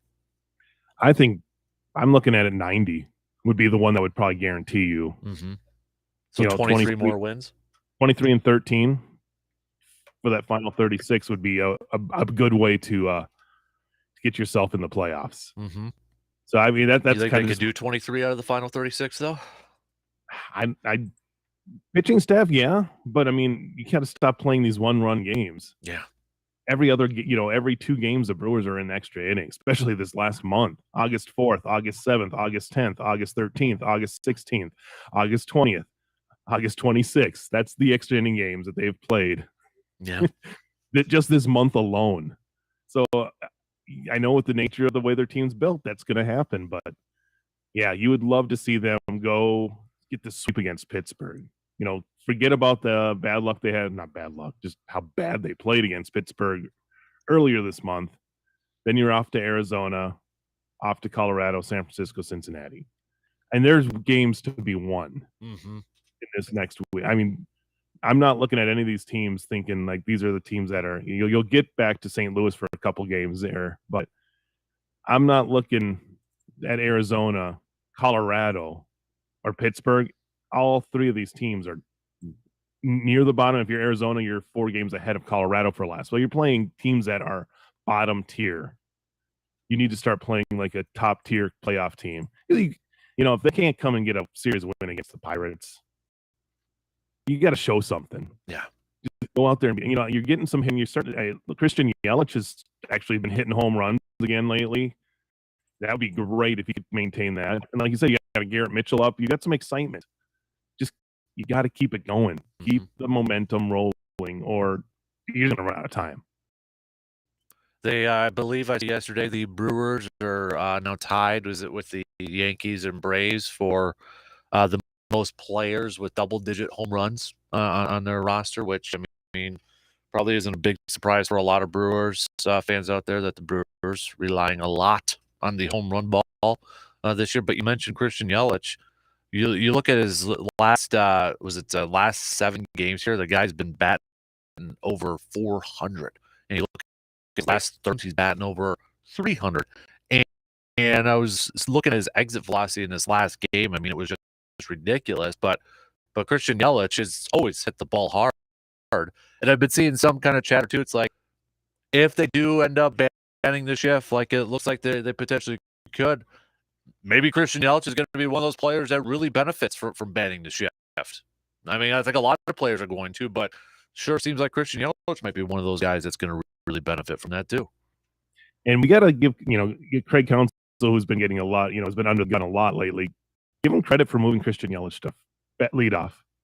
Since that move, he did 52 games batting third. He was 219 with 4 home runs, 19 RBIs. Since moving to the leadoff, he's played 64 games there. He's hitting 289, 6 home runs, 22 RBIs. So that has made a difference, I think, too. And, the second half of the season, he's hitting almost 100. So his numbers have gotten very more respectable. Again, a guy who's making a lot of money, so you expect a little bit more. But so far this season, 264, 11 home runs, 83 runs scored, and 44 RBIs. So yeah, if he can keep it going, and we've seen Christian Yelich get hot at the end of the year, his MVP year, that second half of the season. I mean, he was on fire. So if he could, even capture like 1/2 of that or 1/3 of that, Brewer fans it'd be nice. And we can't forget this. He's only 30 years old. Yeah. Christian Yelich has a lot of baseball to be played and a lot with that contract. So I think they just want to see him get back to close to where he was. Yeah, looking at this Cubs series, in those 3 games, he collected 8 total hits and 2 home runs and 5 RBIs in this series. His last 26 at-bats, he's batting .462. If you want to go last 115 at-bats, he's batting .304 right now. These are probably the numbers that a lot of Brewers fans were hoping to see. Maybe some would still like to see that home run count up there a little bit higher, but in terms of on-base, slugging, and average, I think a lot of Brewers fans would take what he's been doing these last 26 to 115 at-bats. I think we almost have to look at it, too, is that the 44 home run season was probably an anomaly. This is a guy who before that was hitting 21, 18 home runs. And maybe he is more of that guy. He had 2 seasons where he was just lights out. I don't know if he's ever going to be right back to that area. But if he could get his average back up, that would be the big thing. If he can get back to being the near 300 hitter, I think, and then hitting the home runs and getting 20, 25 home runs, I think that would make things a lot better. Yeah, I think I would take the Marlins version of Christian Yelich that you're kind of referring, the 20-some home runs and the high batting average. I would take that Christian Yelich. I mean, the tough thing is the money. Yeah. But, the money every year, I think the same thing was with, Ryan Braun, is that money seems a little less because guys are getting so much more after this. He's making $26 million until 2029, which is a year of a mutual option. So he's going to be making a lot of money. But if he can be productive here in the next 7 years, man, that's a long time. Yeah. But yeah, there's hope. There is hope. Mm-hmm. And, maybe finding the Albert Pujols fountain of youth towards the end there too. Right. Exactly. That's really being optimistic. He'll still be like 4 years younger than Pujols, but oh man. So, but no. All right. I agree with you. You're looking at this Pirate series. Obviously, I think we're all would love to see a sweep, but you've got to at least win 2 out of 3, especially with Corbin Burns on the mound tonight. You should be expecting to win 2 out of 3 the next 3 series for sure. I agree. Like if you want to make that, if that would be the way to do it. You win 2 out of 3 here with the last 36 games, get that 23-13 mark. That's, in my mind, that would be what gets you in the playoffs. So yeah, you need to pull up the bootstraps or the stirrups. That's baseball, and just go out there and win. Again, 3 opponents that are at the bottom of the barrel. Not that they don't have talent. I'm not saying that, obviously, but these are the teams that you should be beating. Yeah. And I think, the thing too, is those teams though too are going to be playing for a lot of pride in these final weeks here too. So don't take them lightly. Don't overlook them by any point. Not saying, but I'm saying like the Brewers shouldn't be doing that. No, and yeah, the Brewers starting pitching will do it, but it's just obviously the relief pitching has been interesting to say the least. Yep, a little nerve-wracking. Right, might be the best way to put it. Devin Williams is that just prototypical Brewers closer who it's just lights out 3 out of the 4 times he's out there. Mm-hmm. Then you'll get that 4th time, and it's like Friday against Chicago, and Ian Happ somehow being the only guy who can hit for them. So yeah. Exactly. So, all right, Brewers fans, what is that number? How many in these final 36 games? You want to throw out some bold predictions when it comes to the Brewers record? Hit us up with some text on that Shoe Doctors line. All right, 715-830-1912, or on Twitter, Facebook. Also have the video stream that you can comment on there. Let's take a quick break so we can restart the Zoom and all that good stuff too as we finish up this hour with Justice. But coming up, we'll talk some green and gold. Cutdown day is tomorrow for the Packers. Anybody willing to make some bold predictions on some surprise cuts or maybe a surprise position group that you're like, I can't believe they're actually going to go with 2 running backs or 7 defensive linemen or something like that. Anybody want to make a bold prediction? Hit us up. It's time to make your predictions. Quick break. We'll be back in just a few minutes to finish up the second hour. Chatting some green and gold football. We got the poll up on Twitter too. Your predictions for the NFC East as we kick off our NFL preview. Got a take on today's topics but can't call in? Then hit us up on Facebook, Twitter, or the text line and let your fingers do the talking. River Country Co-op wants to help you put some gas in your tank. It's the River Country Co-op Cenex Small Town Gas Pass giveaway. The River Country Co-op Cenex Small Town Gas Pass giveaway of the week is the Gilman and Jim Falls stores. All you have to do is stop on in at the Gilman and the Jim Falls Cenex store this week only to register to win a $50 gas card. No purchase necessary. Don't miss out on your chance to win some free gas. Get to these River Country Co-op Cenex stores now to enter. Drive safely, Wisconsin. Highway workers are out on the road. They do it to better serve you. And just like you, they want to get home safely at the end of a hard day's work. When driving, all of us have a chance to set the right example. Be patient. Put down the phone. Never text and drive. Slow down and move over if possible to give workers a little extra room. Work zone safety. It's everyone's responsibility. Sponsored by the Wisconsin DOT. What's the special today? Well, I've got half-price geofencing with a side of SEO, double bubble on all PPC, and 50% off all OTT CTV contracts. Sound familiar when you were looking for marketing options? Are vendors selling you their tactics rather than your solutions? Then let the marketing mixologists at Midwest Family Eau Claire come to the rescue. Midwest Family Eau Claire isn't about hitting their sales quotas. They're about helping you hit yours. Go to MidwestFamilyEauClaire.com today and find out how their integrated marketing solutions make just the right marketing cocktail for you. MidwestFamilyEauClaire.com. Hi, this is Matt LePay, voice of Badgers football and basketball.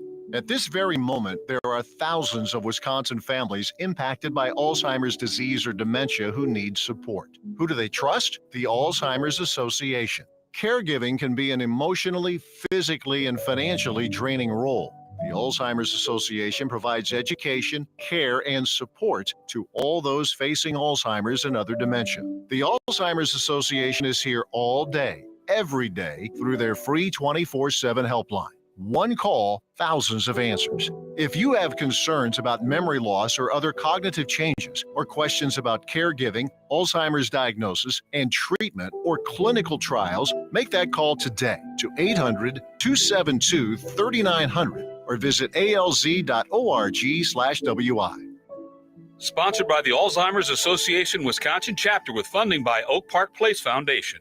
Bundling car and renter's insurance with Geico is so easy, your neighbors are probably already doing it. But who?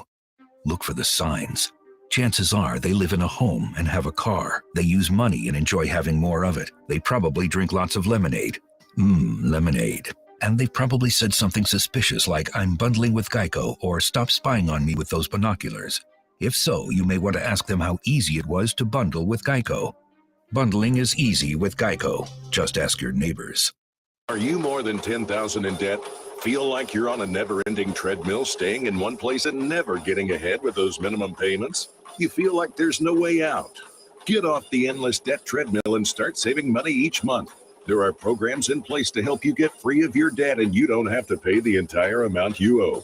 The program at Total Financial Freedom can help you get debt-free in months instead of decades. Call Total Financial now at 800-208-1312. 800-208-1312. The latest sports news, scores, opinion, and commentary. If that's not enough, you should seek professional help. The Dan Kasper Show.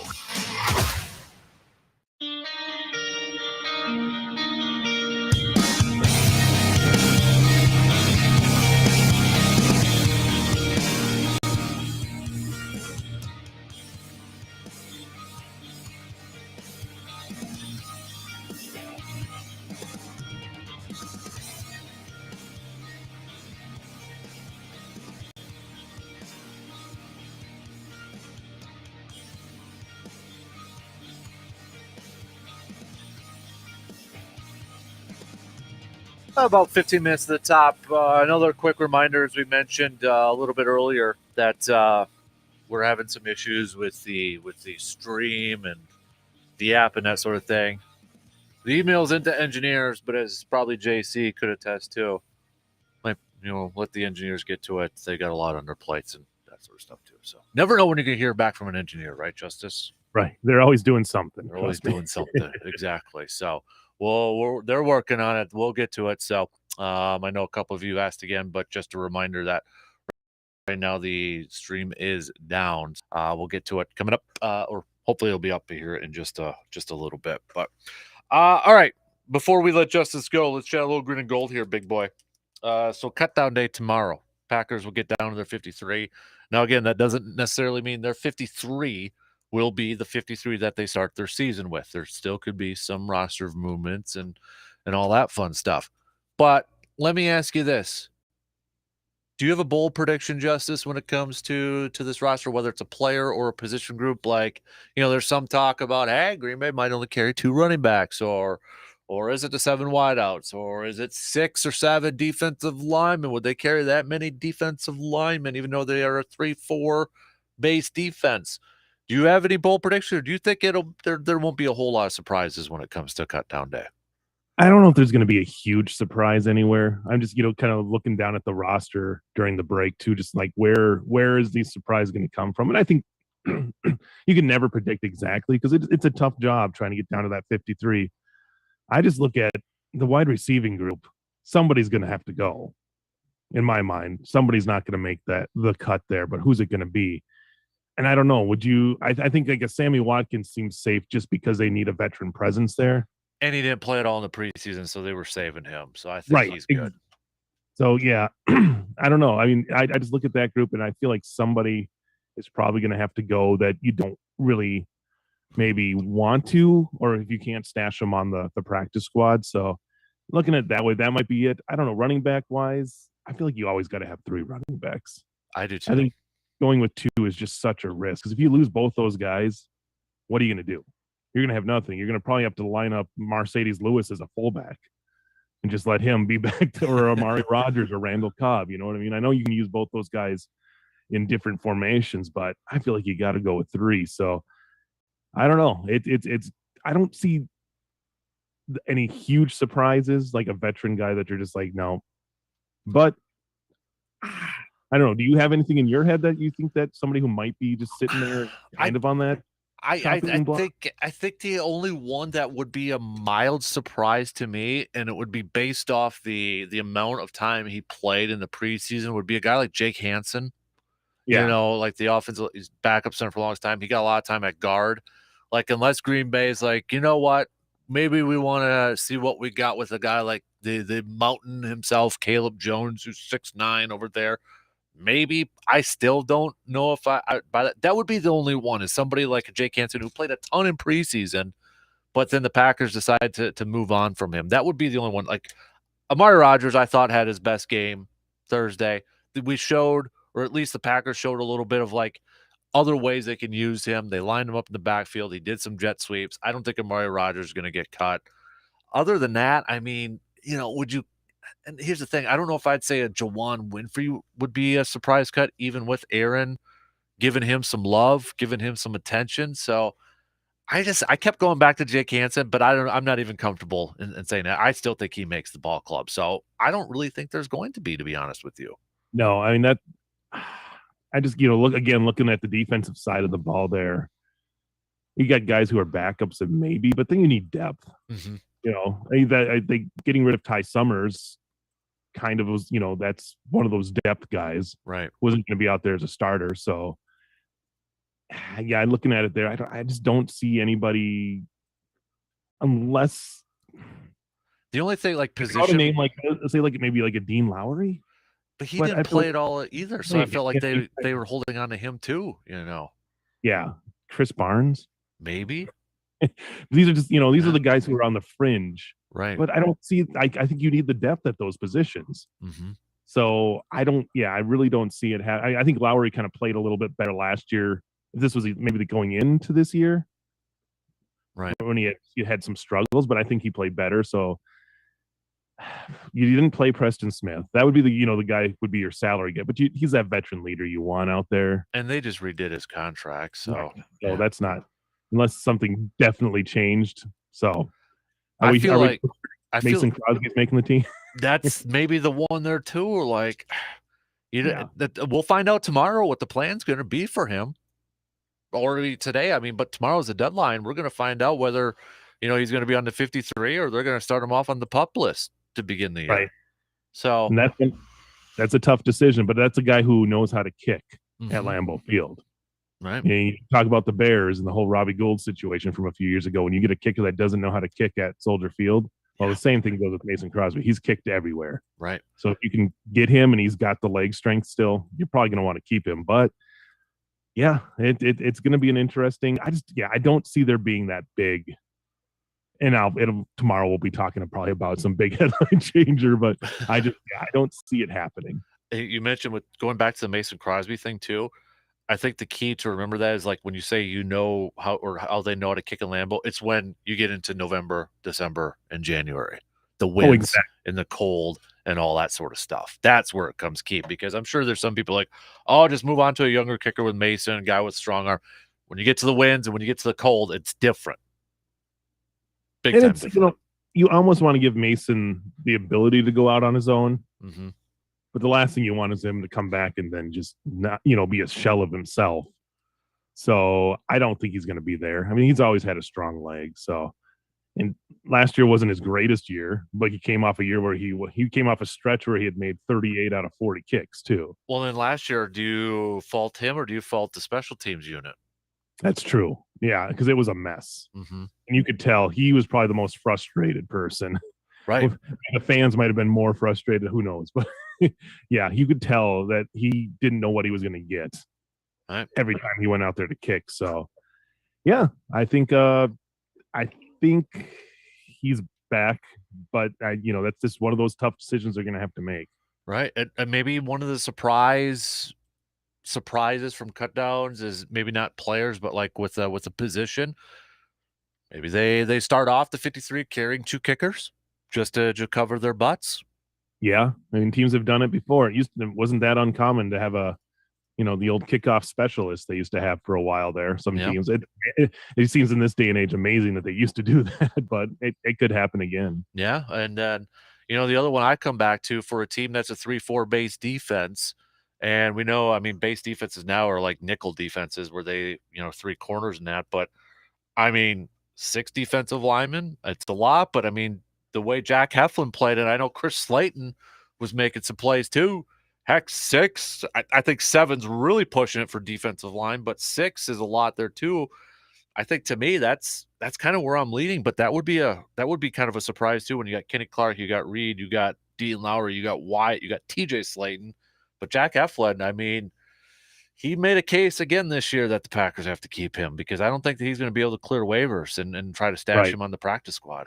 Yeah, I think that might be one of the problems of the Packers are going to have is like if you want to stash some of these guys, I think they've put enough out there on tape that somebody's going to come up and snatch them back up. So, yeah, I think you might have to. And again, where does it all equal out? Where do the scales, where do you take off from one side to give it to the other side? So that's going to be, again, like with Hard Knocks, it'll be fun to see how the Detroit cut down day goes, just to see these offensive coaches and defensive coaches, having to weigh like where the scales go on which side of the ball. So it's a Packers team, especially on defense, that you can really feel. And I almost felt like it yesterday when Ty Summers got released. It was they're turning a page to a different defense. I mean, they want to be on a different level, and they've been playing like they want to be on a different level. So I think to make that defensive team, you got to be really good.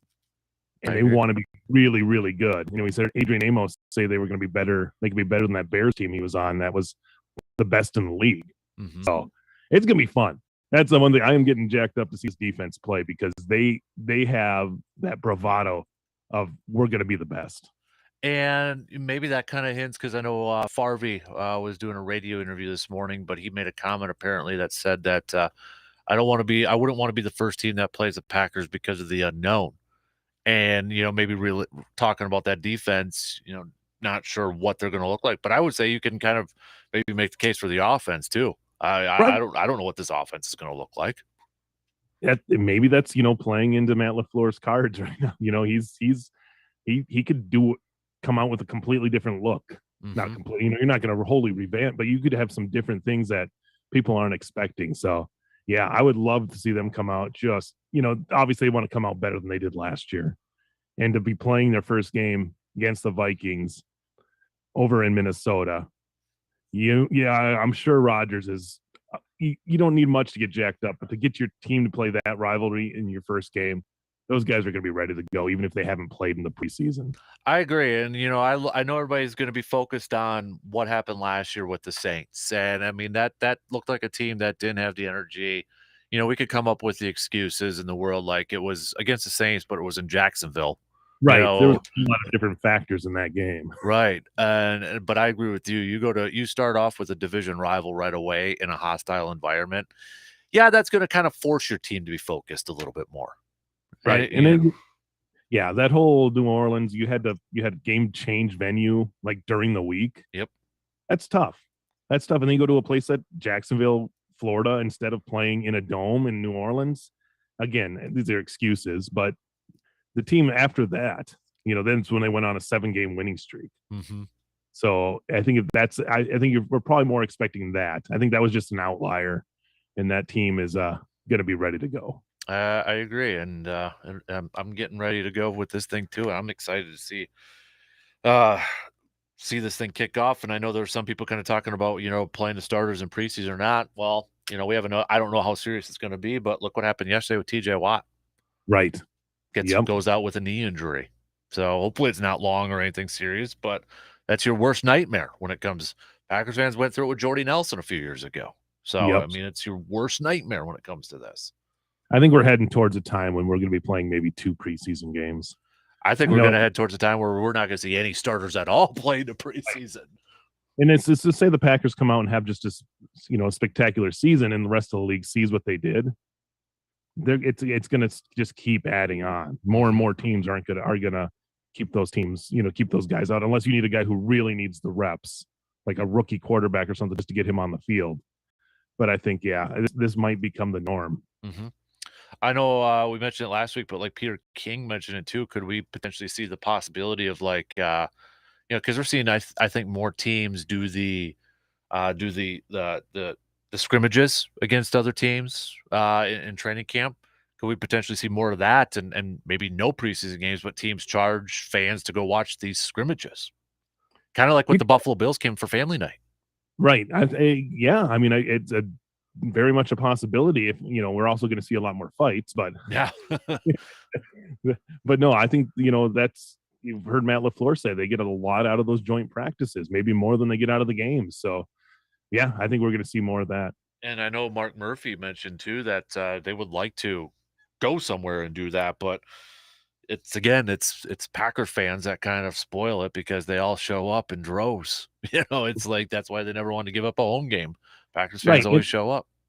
And that's also why we still have preseason games, because fans are showing up. Exactly. I said it last week. The only people to blame is ourselves for this, people. Right. They're going to pay. If there's money to be had, the owners are going to have preseason games, and if people just keep coming, it's going to keep going on. And I am public enemy number 1 in that, and I understand it because I love me preseason football games. But I totally get it. So, all right, hey, we got about a minute left here, Justice. So, I know it's early in the week, but do you have any, or do you know which high school football game you're going to be going to check out yet, or are you still making out that schedule? I believe I will be at the North Memorial game, so that'll be fun. That'll be always a huge crowd there on a Friday night. Get some good football, so it should be a close game too. Inner city rivalry game. Attaboy. That's what I like to hear. Let's pump up that rivalry too a little bit, right? Yeah. I think it was a close game last year. I think North, although they're 0-2, have played really, really tough these first 2 weeks against Logan and Central and Memorial 2-0. So North would love nothing more to get that first win against Memorial, and obviously Memorial just wants to keep it on going because you're getting closer and closer to earning a playoff berth once you're at 3-0. Can you believe that? We're already. You already threw up. I mean, there's still a lot left, Right. but I'm just saying, like you get a little bit closer and a little bit closer, getting to that 500 mark to at least get in the playoffs. I was gonna say, because once you hit 6 wins, you're pretty much you clinch a spot almost. It seems like. Right. It's 500, and obviously it changes sometimes depending on the number of teams, but 500 in conference usually gets you in. Man. All right, dude. We're done. You have a good week, and goodness. appreciate you hopping on again, bud. No problem. I had a blast. Awesome. All right, we got one more hour to go. Studs and duds coming up. Get your studs and duds list on over. We'll do some division preview series, kicking off with the NFC East. Interesting poll going on Twitter right now. We'll give you those results after these quick words. WAYY Eau Claire, W286CK Eau Claire, Sports Talk 105.1 and 790 AM. Sports Talk 105.1 with the very latest local news.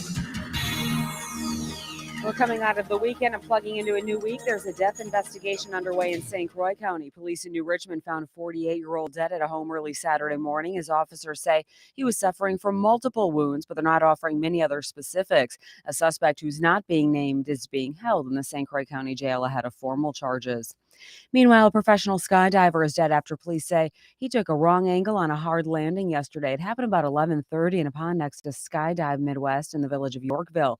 Racine County's sheriff says fellow skydivers pulled the man out of the water but couldn't revive him. The man is from Tennessee and was in town for the U.S. Parachute Association National Championships. Let's talk about bats, and not the kind with capes, although Casper and I agree Keaton is the best Batman. Am I right? This is actually about those little buggers that are hiding in your attic or other crawl spaces. Little 715 newsroom coverage from John DeMaster. Just a reminder about this time of year and those bats. The City County Health Department getting a few calls about bats in people's homes. The Health Department's Nolan Fadness says they're worried about rabies. Bats are one of the biggest spreaders of rabies in the state. His advice, make sure your home is sealed and report any bats you see to the health departments. I'm John DeMaster. Oh, winter gas can now be sold in fall. That's because of a refinery fire in Indiana. Let's try to connect those dots, right?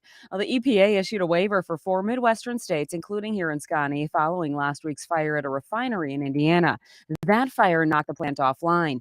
The EPA's move will allow refineries to make winter blend gas a little easier to make in order to keep up with demand. But what will that do to the pump? Well, you're pretty used to this right now. They suspect prices will go up. Shocker, right? Well, when mom visits, I bet you get out of the way and let her have whatever bed she wants, right? Not Elon Musk. He's rich, and apparently his mom is. Well, tell us, Trey, where does she sleep? She says that despite her son being the world's richest man, when she visits him in Texas, she has to sleep in the garage due to a lack of space. She told the New York Times Elon can't have a fancy house near a rocket site. After Elon told the public in April he didn't own a home and was staying at friends' houses, he found a primary residence close to his company's Texas location. I'm Trey Thomas. You know, Casper's bringing in the big bucks these days. I saw him doing a little shopping online. I said, what are you looking for, buddy? A fancy house. For Sports Talk 105.1. I'm Morgan McCarthy. Today we'll kickstart a change in our weather pattern as we'll have a muggy start to the morning. However, we'll have high pressure building in from the west. Our humidity will continue to drop and we'll see abundant sunshine going into the afternoon. Temperatures mostly climbing to around the upper 70s and low 80s before later on tonight, mostly clear conditions still hang out with temperatures dipping to the upper 50s and a little cooler tomorrow, upper 70s, still with abundant sunshine, making for a great last couple of days of summer vacation for the kids. I'm Sky 113 meteorologist Mike D'Andrea. Is your job recession-proof? Now might be the perfect time to switch careers and become an IT professional with My Computer Career. IT is listed as one of the top recession-proof professions. You could have your dream job in just months, not years. No experience needed. Take classes online or on campus. And financial aid is available to those who qualify, including the GI Bill. Go to mycomputercareer.edu and take the free career evaluation. It's not rocket science. It's mycomputercareer.edu. The brand new Galaxy Z Flip 4 is finally here with a sleek foldable design that lets you make your device conveniently compact. Visit Samsung.com to order your Galaxy Z Flip 4.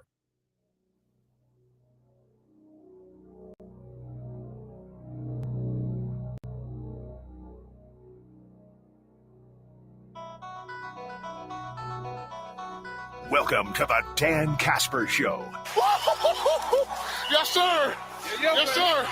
It's the show that features serious, thought-provoking sports talk and insightful sports commentary. You knew it! In other words, it's the show where they all talk a crap load about sports. Let's go for it! Now let's introduce your host, a man who lives and breathes and has a passion for sports. A man who breaks everything down in the sports world and gives you everything you need to know. Plus a bunch of stuff you probably don't need, but you'll still enjoy it. You can't handle the truth! Here is your host, Dan Kasper. Prime time! Prime time!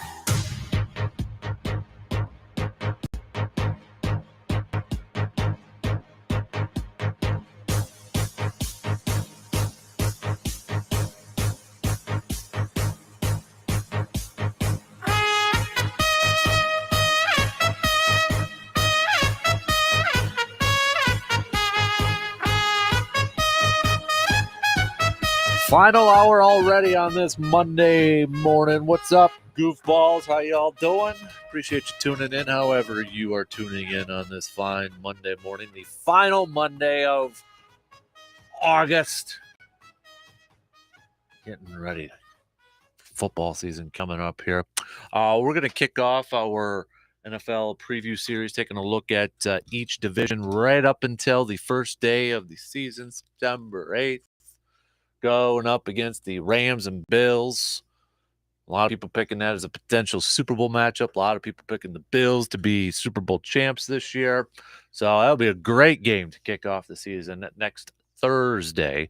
So leading up to that day, today, tomorrow, Wednesday, Thursday, Friday, next Monday, next Tuesday, next Wednesday, we're going to be looking at doing some each division, previewing each division. And today we're going to look at the NFC East. And right now for our Benchwarmer Nation question of the day on Twitter. And if you don't have Twitter, you can text us your votes. But who wins the NFC East? That's simple. What's your prediction? Right now, Eagles winning it with 50% of the votes, 35.7% going with the Cowboys. And yes, we do have votes for both the Giants and the Commanders. So you want to vote? Hit us up on Twitter, take a part in that poll, or you can text us as Philly fan Dave has already chimed in. Eagles all the way. I know you're shocked. So we'll hit that up coming up in just a little bit. But before that, let's do some studs and duds. And I'm in a good mood today. I got no duds. So I'm going all studs. And that's all everybody who was there Friday for the Casper Classic, whether you were a golfer, whether you were just hanging out supporting, whether you were a partner, sponsor, all of you are studs in my book. So thank you, thank you, thank you, thank you. I told you I was probably going to say thank you a bunch today and this whole week, but thank you again for stopping out, for golfing, or maybe if you were a sponsor or partner, maybe you donated some raffle items. Thank you so much for doing that and helping support Backyard Dreams. So I am in a lot of debt to you all. So thank you so much. Thank you so much. And you are all studs in my book. So I don't have any duds because I just want to focus on you, all the listeners, all the golfers, again, sponsors, partners, all that sort of stuff. So big studs, big shout outs to all of you. And thank you for all that. And congrats to the Thatcher family for winning the title belt, in case anybody was wondering. We had to do a putt off, and then the Thatcher family winning the title belt. So we'll bring back the title belts, maybe even some bigger title belts for next year. But big thanks to everybody. All right.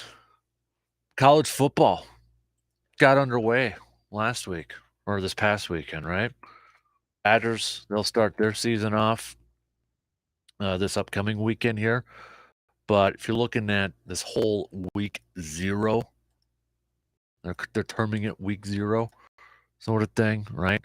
But, we had a couple of Big Ten teams in action in week 0. Nebraska falling to Northwestern, which again, you add it to the Scott Frost dilemma going on over there. I mean, it's just got to be, we're on the watch list when Scott Frost is probably going to be relieved from his duties, right? I mean, it's a watch list now. It's got to be to start the season going up against Northwestern, where a lot of people had predicted that Northwestern would finish last in the West, and you lose to Northwestern. I would say that time is ticking.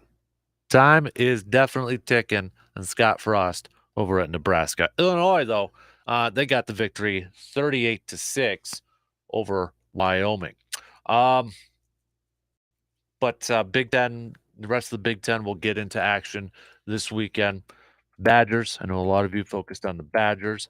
They'll be going up on Saturday night. Anybody going to the game, by the way? Anybody going to check out the Badgers and all this year? Or, excuse me, this weekend? Anybody going to go check it out? And I think our intern Bob going to be going. He's got season tickets and such. So, but full slate of college football games coming up this weekend. You know, I'm looking at the schedule here, and I see Notre Dame versus Ohio State right away. 5-2 matchup. Notre Dame with a new head coach. A lot of high expectations for Ohio State. I mean, if Notre Dame wants to go out there and make a statement right away, going to Ohio State and getting that W, whoo, Nelly. That would be something. That would be awesome. You got Oregon versus Georgia. Oregon at 11. Georgia at number 3. Got a good game or a good matchup with Cincinnati and Arkansas at 23 versus 19 going on there too. So we've got some good games coming up here.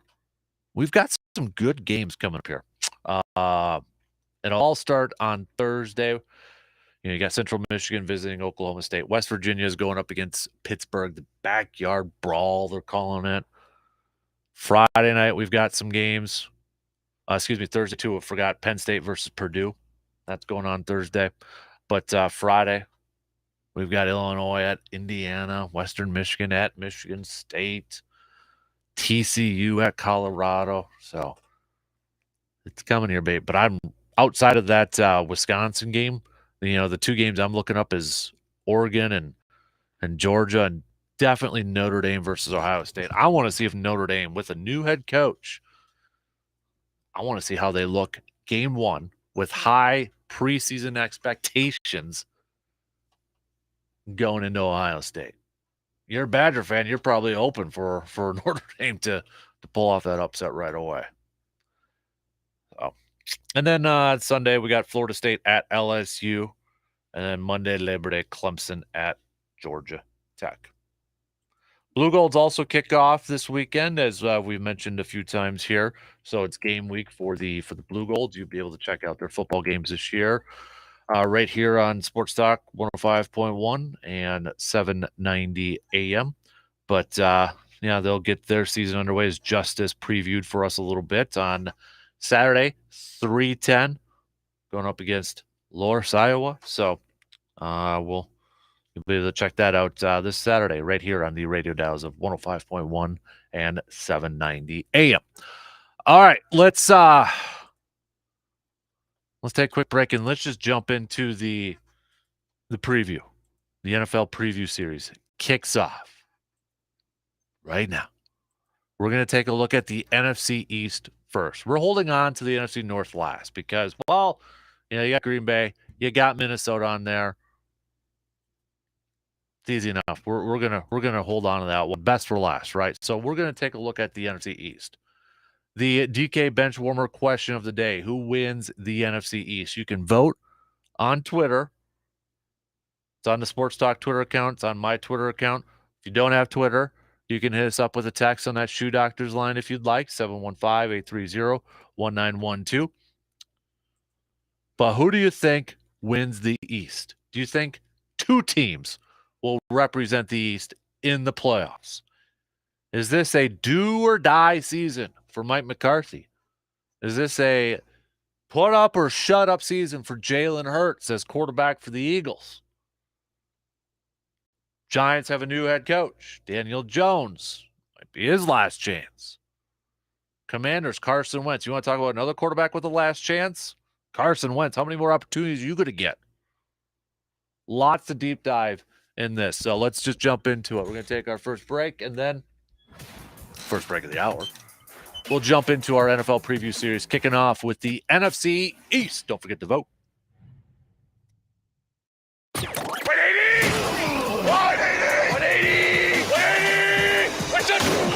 The Dan Kasper Show will be right back. Hi, this is Matt LePay, voice of Badgers football and basketball. At this very moment, there are thousands of Wisconsin families impacted by Alzheimer's disease or dementia who need support. Who do they trust? The Alzheimer's Association. Caregiving can be an emotionally, physically, and financially draining role. The Alzheimer's Association provides education, care, and support to all those facing Alzheimer's and other dementia. The Alzheimer's Association is here all day, every day, through their free 24/7 helpline. One call, thousands of answers. If you have concerns about memory loss or other cognitive changes, or questions about caregiving, Alzheimer's diagnosis, and treatment or clinical trials, make that call today to 800-272-3900 or visit alz.org/WI. Sponsored by the Alzheimer's Association Wisconsin chapter with funding by Oak Park Place Foundation. Get ready to save with half-off deals. A great way for you to get goods and services that you will love and you don't have to pay full price. Be sure to check out all the great savings that half-off deals have to offer. There's something for everyone, so be sure to see for yourself. Be ready with your credit or debit card and get ready to save. For more details and to find out about all the savings, just go to aroundthe715.com.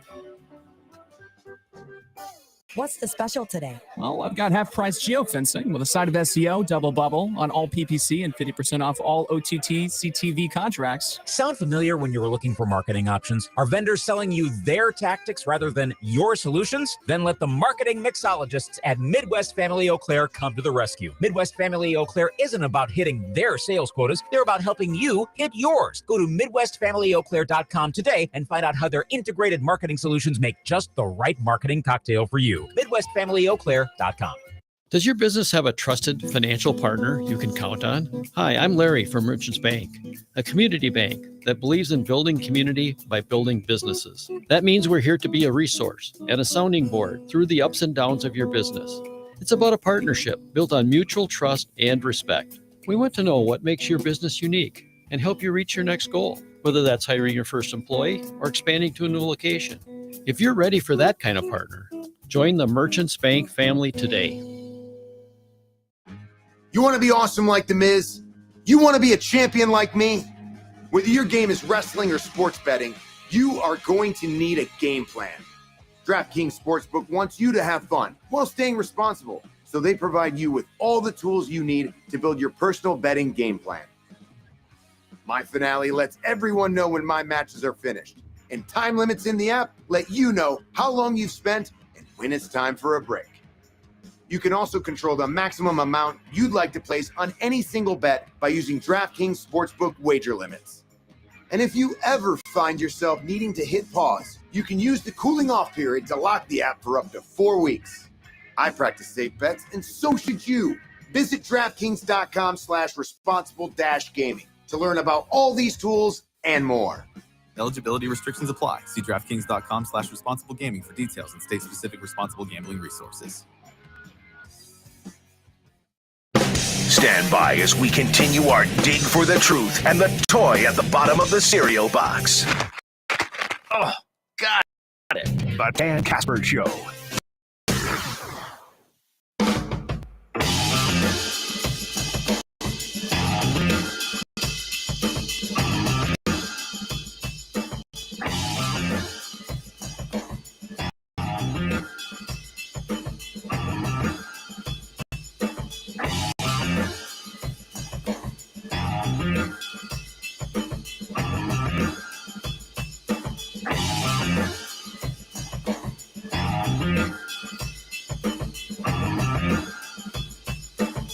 you want to get into the football mode, you can head to our website, sportstalk1051.com, and sign up for the Pro Football Weekly Pick'em Challenge.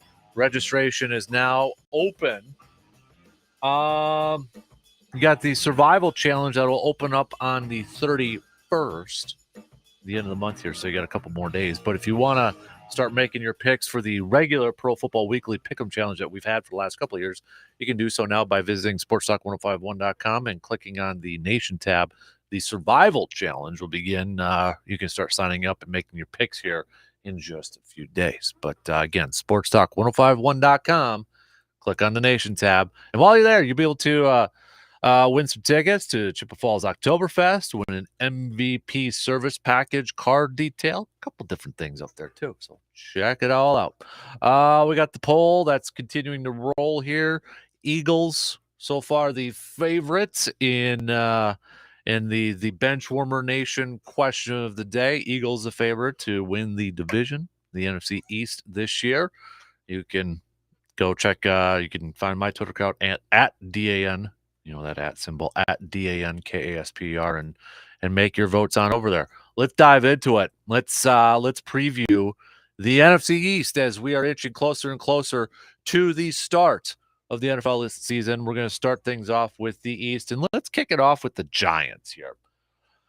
So, new head coach Brian Daboll coming on over from the Buffalo Bills, offensive coordinator for the Buffalo Bills the last couple of years here. Daniel Jones. You want to talk about a prove-it year? It's probably Daniel Jones right now. Can he go out there, and how is he going to perform under a new head coach, under a new offensive system? Can he showcase to them? Can he prove to him that he is the long-term starter over there with the Giants? This is his final year to showcase that. Otherwise, the Giants, they're going to have a new starting quarterback next year. Draft, free agency, whatever it may be. I mean, this is a team that's, let's face it, they're not going to make the postseason unless something miraculous happens. They've got some intriguing people. I mean, you got Saquon Barkley too, which, you know, Saquon, there's been some talk, could he be or I shouldn't say some talk, rumors or rumblings or some, you know, blog chat that should he be a guy that's traded to a contending team out there? Should he move on to a contending team? Yeah, we'll see how this season plays out, or maybe go into the offseason there. But, you know, when he's healthy, and that's kind of been the issue with Saquon, when he's healthy, he's a pretty darn good running back. But that's that thing. He's gotta finish the season healthy, gotta play. Because when you look at his young career so far, 2018 he played 16 games. 2019 he played 13. 2020 is when he went out and had that ACL injury, just 2 games. Last year he played 13 games, but just rushed for 593 yards. You could tell last year they needed some offensive line help, big time.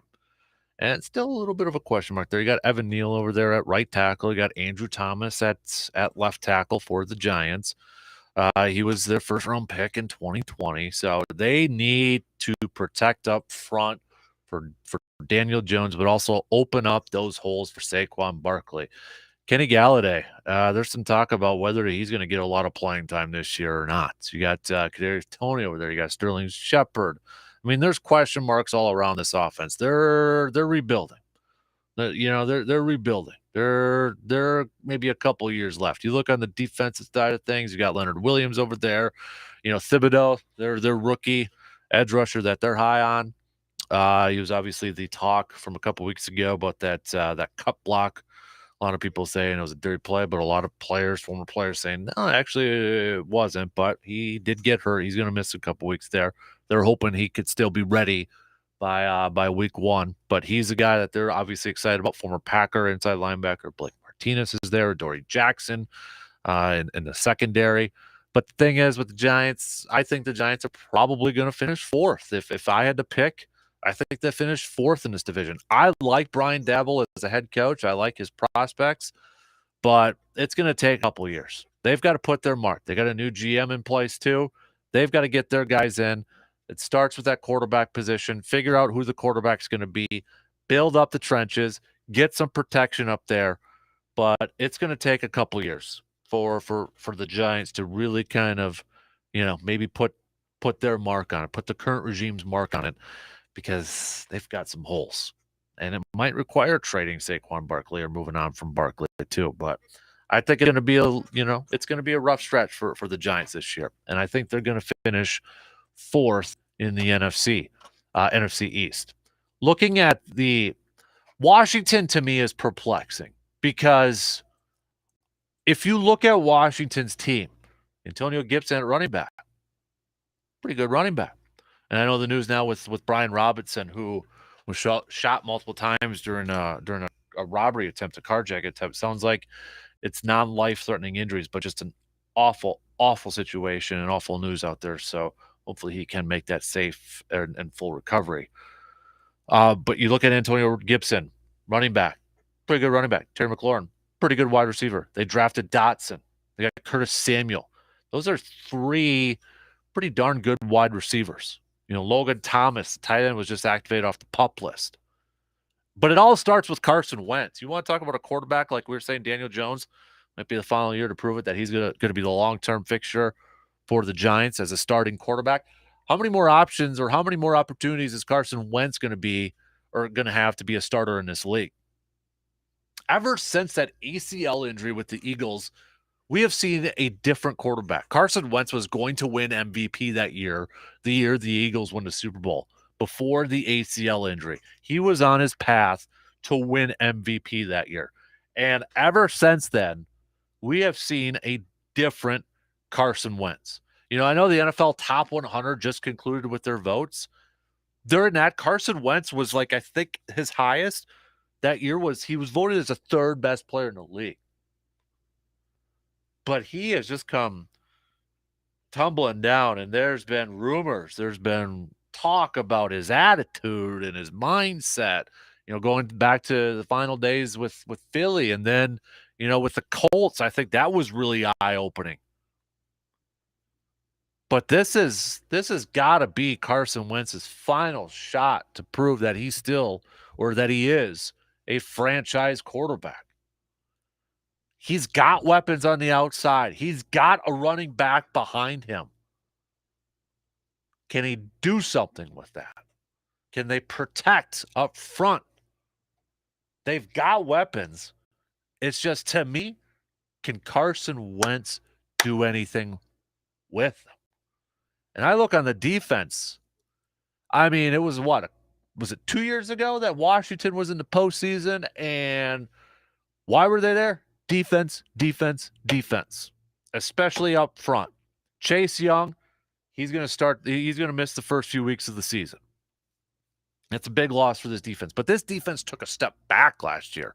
Heading into last year, there was a lot of talk about this Washington defense, and I was one of them too. I'm like, ooh, they were really good. They're going to take another step this year. Watch out for this Washington defense. Nothing. It was nothing like what it was a couple years ago. But they still got players. They got Payne. They got Allen. They got Montez Sweat up front. And when Chase Young comes back, still on paper, that looks like a pretty darn good front four. They drafted Davis out of Kentucky. They got him over there in the 2021 draft. Nakobe Dean.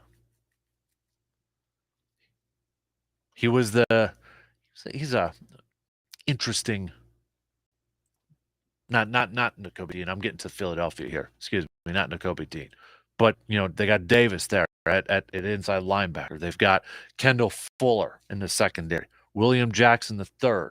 Maybe some question marks surrounding the back end of the safety group. But that front four, when they're healthy, they should still be a dynamic group that can get after the passer, that can get after the pass rusher. And, I'm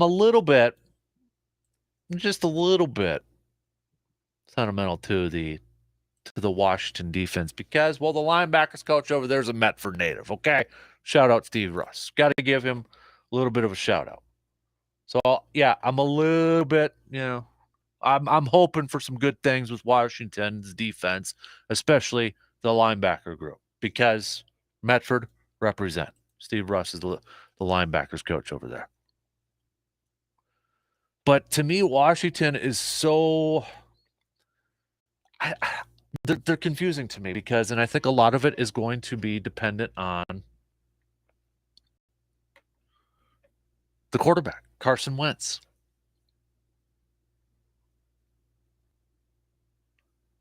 If he goes out there and he balls out and he takes advantage of his weapons that he has, they've got a decent team. I just don't know if I trust Carson Wentz. This is his final year to showcase that he can be a franchise quarterback. I don't think they make the playoffs. I think they finish third just because I don't have any trust in the quarterback. I don't have any trust in Carson Wentz. Then you got the Cowboys. Another team that could be kind of perplexing this year. When you look at it, Dak Prescott, you know what you got in your quarterback. Zeke Elliott, Tony Pollard, pretty solid duo at running back.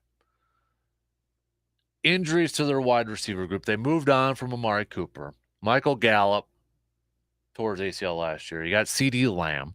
A couple of youngsters there that, when they're healthy and they're on the field, that's an exciting duo wide receivers there. Jake Ferguson has opened up some eyes in preseason, the former Badger at tight end. He's opened up some eyes. Now they got Dalton Schultz over there, who they like a lot, solid tight end. But Jake Ferguson, I wouldn't be surprised to see him get into some action either this year.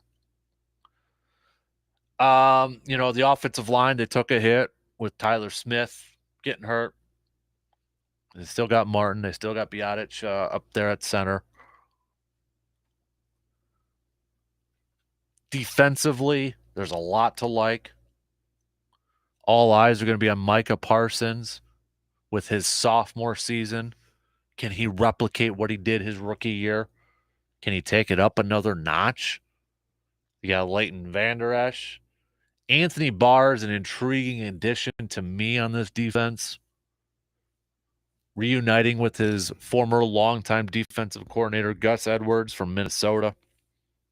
Got DeMarcus Lawrence up there on the front. When you look at the secondary, obviously Diggs is a guy that,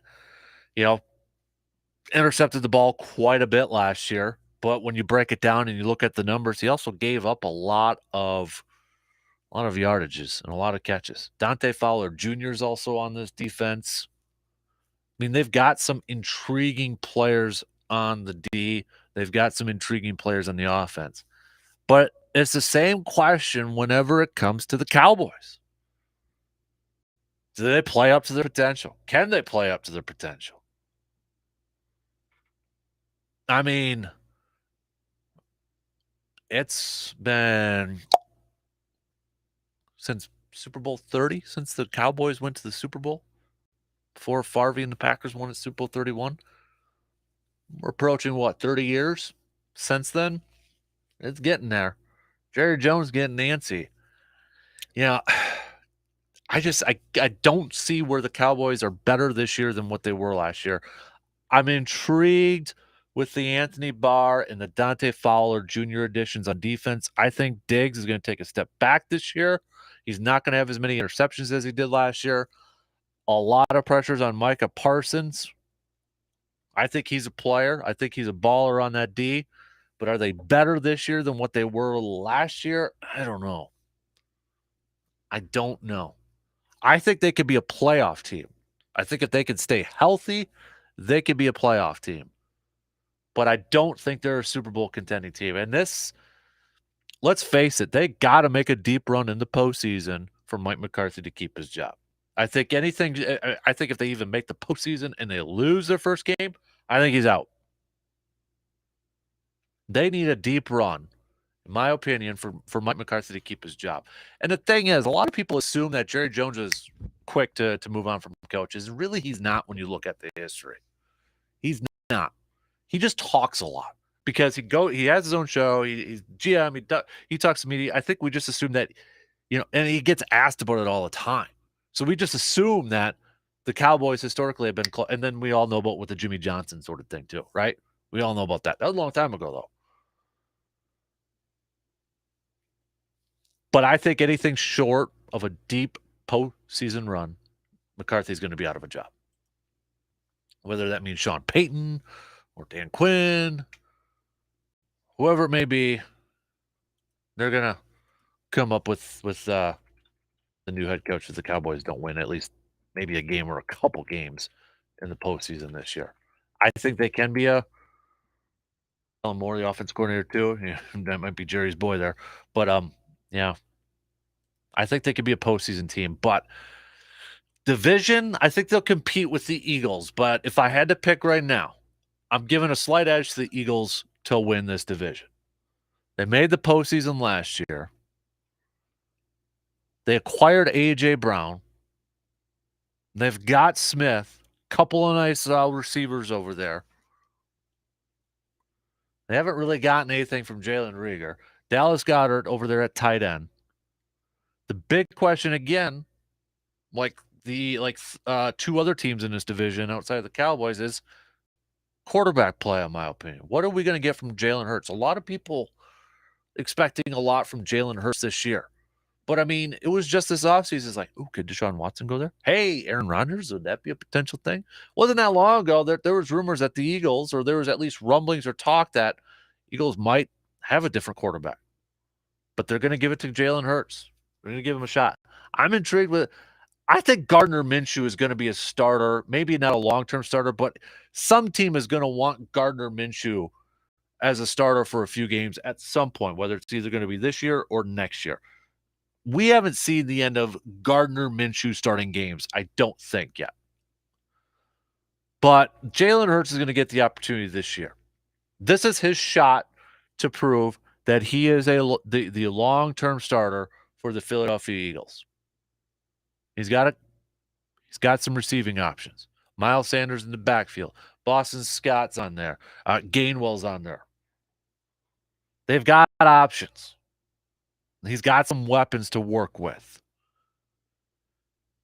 Defensively, former Badger TJ Edwards. Just a tackling machine. As I mentioned a little bit earlier, Nakobe Dean, guy who fell in the draft to him in the third round because of injury concerns. That might be, if he can stay healthy, that might be one of the best third-round picks if he can play up to that potential. Jordan Davis on the defensive line with Fletcher Cox. You got Brandon Graham over there. Darius Slay manning the corner spot. They've got some players on this D. And what made Philadelphia, and they were already a good defense last year, but what really helped Philadelphia win that Super Bowl a few years ago was that defensive line, was that front, getting after the quarterback. And now you add in a Jordan Davis where he's going to be learning from Fletcher Cox. Woo! 2 defensive tackles right there. Yeah. So, intriguing defense. I like some of the youngsters. I liked what the Eagles did draft weekend. Trading for A.J. Brown. They drafted Jordan Davis. Nakobe Dean fell to them in the third round. That was a good weekend if I'm an Eagles fan. I don't want to speak for Philly fan Dave, but if I'm an Eagles fan, I'd be pretty happy about what happened that weekend by getting A.J. Brown and still getting Jordan Davis and Nakobe Dean in the draft. I think Philadelphia wins this division. How good they are going to be is all going to be dependent on Jalen Hurts. If Jalen Hurts takes that step this year, if he goes out there and he plays to the level like a lot of people are kind of throwing out there for him, like, or the expectations that they're throwing out there for him. I mean, there's some people saying, look out for Jalen Hurts this year. If he plays that level, Eagles will be a good team. If he struggles or he's inconsistent, then there's going to be the talk. Do you put Gardner in there? Who's going to be the future starting quarterback for the Eagles? But the division is there for Philadelphia. It'll be between Philadelphia and the Cowboys. I think Philadelphia has a little bit more. But they could really fall down, or it easily could be the Cowboys if Jalen Hurts does not go out there and ball out and play some solid football at the quarterback position. I mean, he's got Jason Kelsey up there. You got Lane Johnson still at right tackle. The opportunity is right in front of them for the Eagles to win that division. So, I'm going Eagles. I got the Cowboys. I think the Cowboys can compete for a playoff spot. Washington, they could be a decent team. I just don't trust Carson Wentz. He's got weapons, but can he, use them? If Chase Young gets back and healthy, and that front four is still healthy, that is a very good front four. But they didn't play up to the expectations last year like they did a couple years ago. If they could play like what they did a couple years ago, that Washington defense, that might be something there. Giants, you're just along for the ride for this year, and you're looking to answer some questions at the quarterback position and maybe the future of Saquon Barkley and a bunch of other stuff. That's where I'm at with that NFC East. Right now on the bench warmer question of the day, Eagles still winning for your prediction on who's going to win the NFC East, 52.9%. 35.3 going with the Cowboys. Both the Giants and the Commanders coming in at 5.9%. All right, if you can't vote on Twitter, you can vote with some texts at the Shoe Doctors bullpen line, 715-830-1912. Let's take a quick break, see if we got any more messages up there, and then we're going to finish up this Monday show. Brewers are in action tonight. Corbin Burns on the mound. What's your prediction for the game? Maybe we'll get more Packers cuts, that sort of stuff. Deadline's tomorrow. Anybody willing to go out there and make some bold predictions when it comes to the Packers cuts? 2 running backs, 7 defensive linemen. Anybody really want to go out there and say 7 defensive linemen? Got a player out there that you think might be a surprise cut by the Packers? Let us know. All right? Bold prediction time. I'm going to take a quick break. We're going to close up shop here in just a few minutes after these quick words.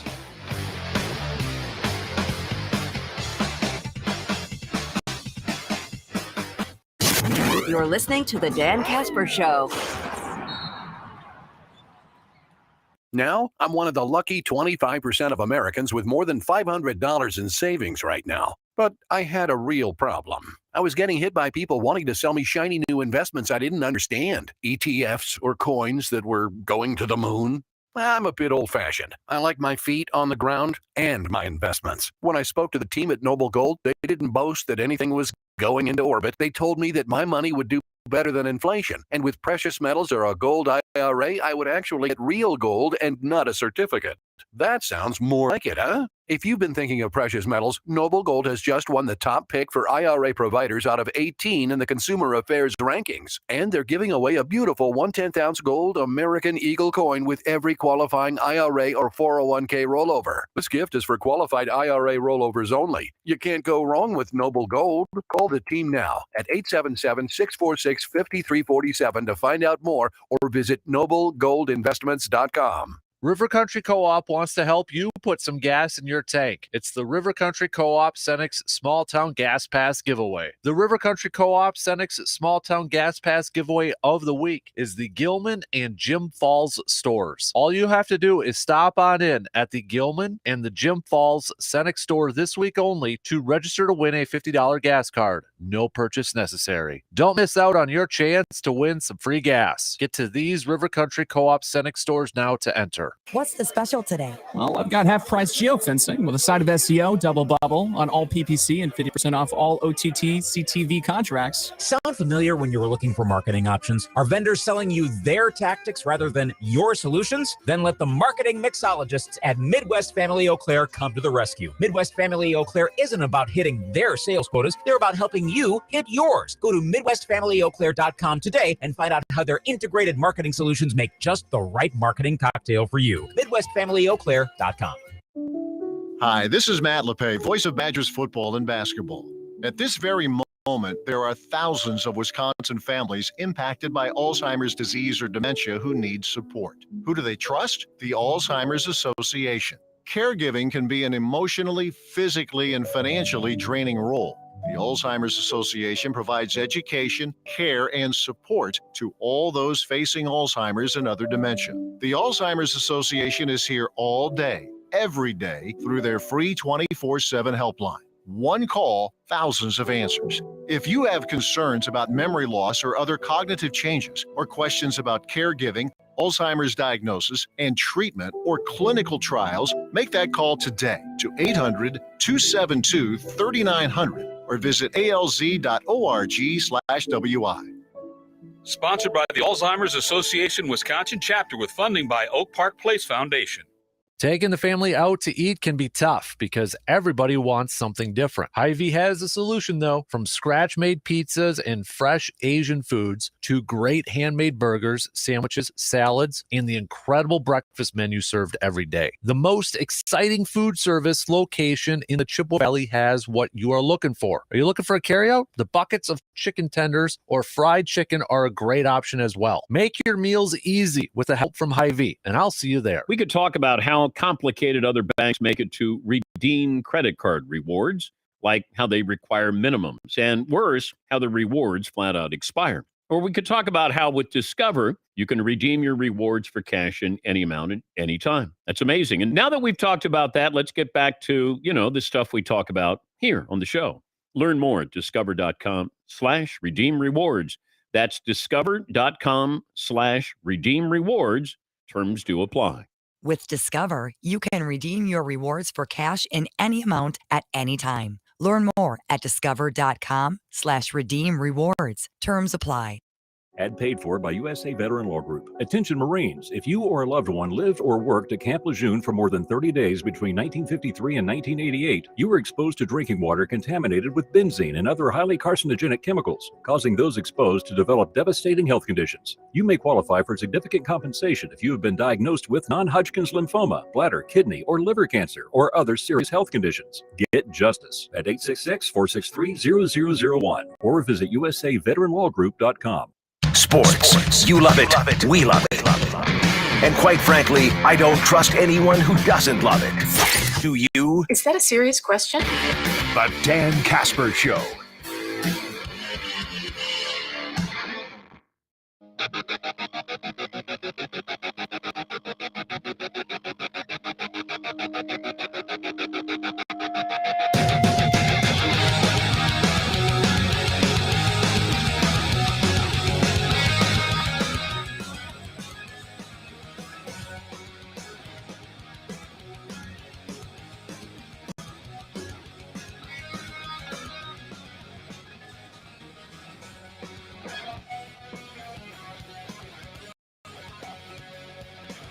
All right, wrapping things up here on this Monday morning. Brewers in action tonight, 7:10 first pitch. Corbin Burns is going to be on the mound. Coverage will begin about 35 minutes beforehand here on the radio dials, 105.1 FM and 790 AM. Got to win the series. Nothing short. Nothing short. Nothing. Can't. Got to win it. Would love a sweep, but got to win the thing. And then go Giants too, right? That's who the Padres are going up against. So come on now.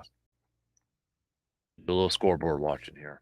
I know the Giants are, they've been struggling, only going 2-8 in their last 10. So Giants got to get help out the Brew Crew here a little bit and pick up some wins. Well, it won't matter if the Brewers don't take care of their own business. So get it done. Tomorrow. Tomorrow will be the final day for cut down day. I'll get to that actually coming up here in a little bit to finish up this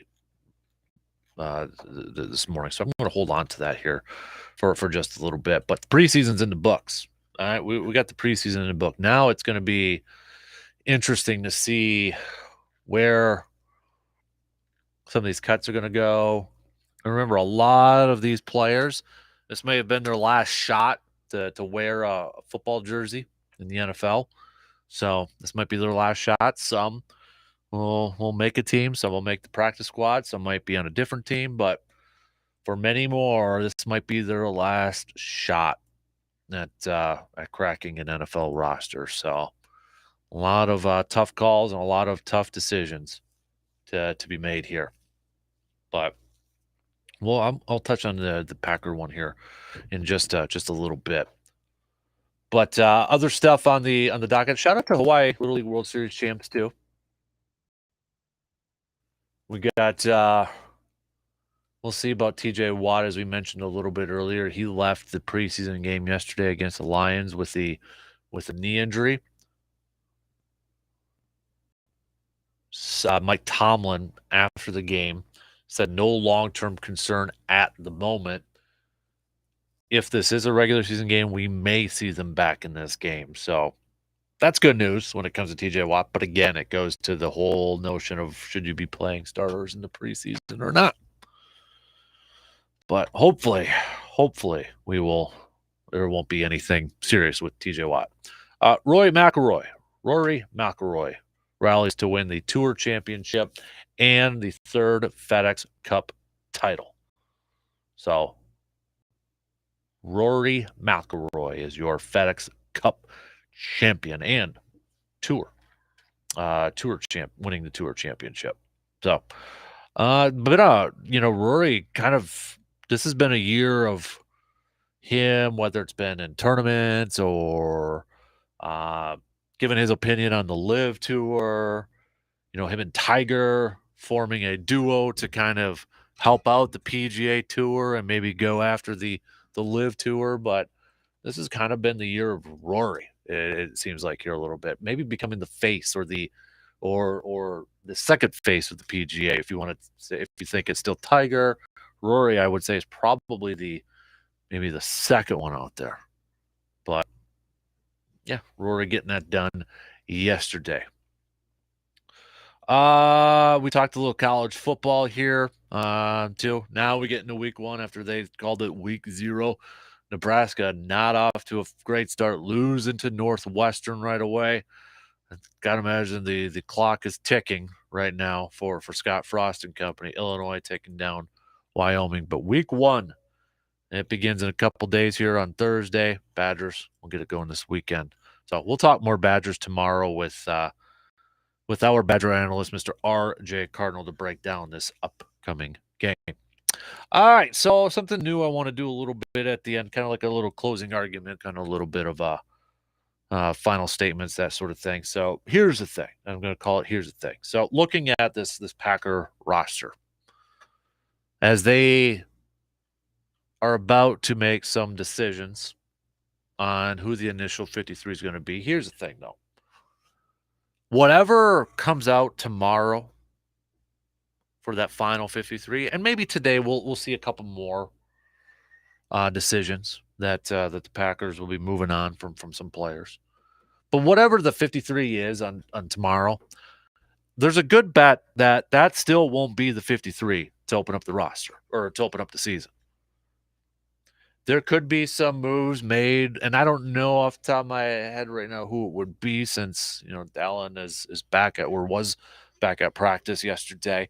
But I mean, there's some strategery moves too when it comes to, all right, we're going to put this guy in the 53, and then once the 53 becomes official, you can move him to the IR, that sort of thing. I mean, it could be, all right, we're going to keep this guy in the 53, but hey, there's another guy that was cut that we didn't expect. We're going to try to get him. We sign him, and then we got to move that guy.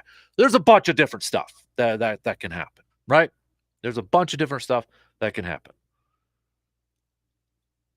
But when I look at these roster predictions or projections and the decisions that the Packers have to make, I knew we threw out a question about any bold predictions or any surprise ones out there. I just don't see that many, and I could be, and I very well might be completely off base and wrong on this, and it wouldn't be the first and it won't be the last. But I just don't see a whole lot of surprises on here. I know there's still talk about, hey, they're only going to carry 2 running backs. They could only carry 2, and Amari Rodgers might be that third running back. Or, again, it involves the strategy into this whole thing, where you carry 2, you hope like a Tyler Goodson or a Patrick Taylor clears waivers. You can add them to the practice squad. and then maybe you bring in a different running back or you keep a different guy in there and you activate that guy on game day. There's strategy involved with this 53, but it's also a big risk. Like if I'm a team out there and I need a third running back, a running back that has showcased some ability to run between the tackles outside and be involved in the passing game, yeah, I'd be intrigued with adding Tyler Goodson if he's available. It's a big risk. It's a big risk. But I don't know if Green Bay is willing to do that. And I think the other part in this thing too is when we look at it, Green Bay has and Matt LaFleur comes from the Kyle Shanahan system, which they value running backs, right? They value running backs. Look at Miami with McDaniel coming over from San Francisco. They got a crap ton of running backs. Every year it seems like a new guy's coming out of San Francisco. Mike Shanahan with Denver all those years. Fleur comes from the same mold. He values running backs. Do you think he wants to start the season with two? I don't think so. Now, again, I could be completely off on this, but I can't see where they would have just two. But again, it could be with the 53 being so up in flux and all over the place. There's no way they would open week 1 against Minnesota with just 2 active running backs. Especially when you factor in that we're assuming Aaron Jones and A.J. Dillon is going to get a lot of playing time together on the field.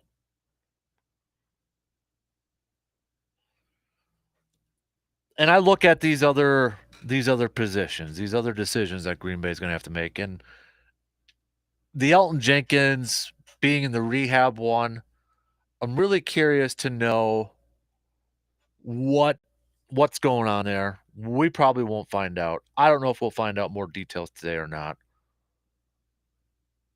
But if it is something that could threaten him from playing week 1, that changes who you keep on your 53. You might have to keep another offensive lineman just to cover your butt. So that takes away from another spot.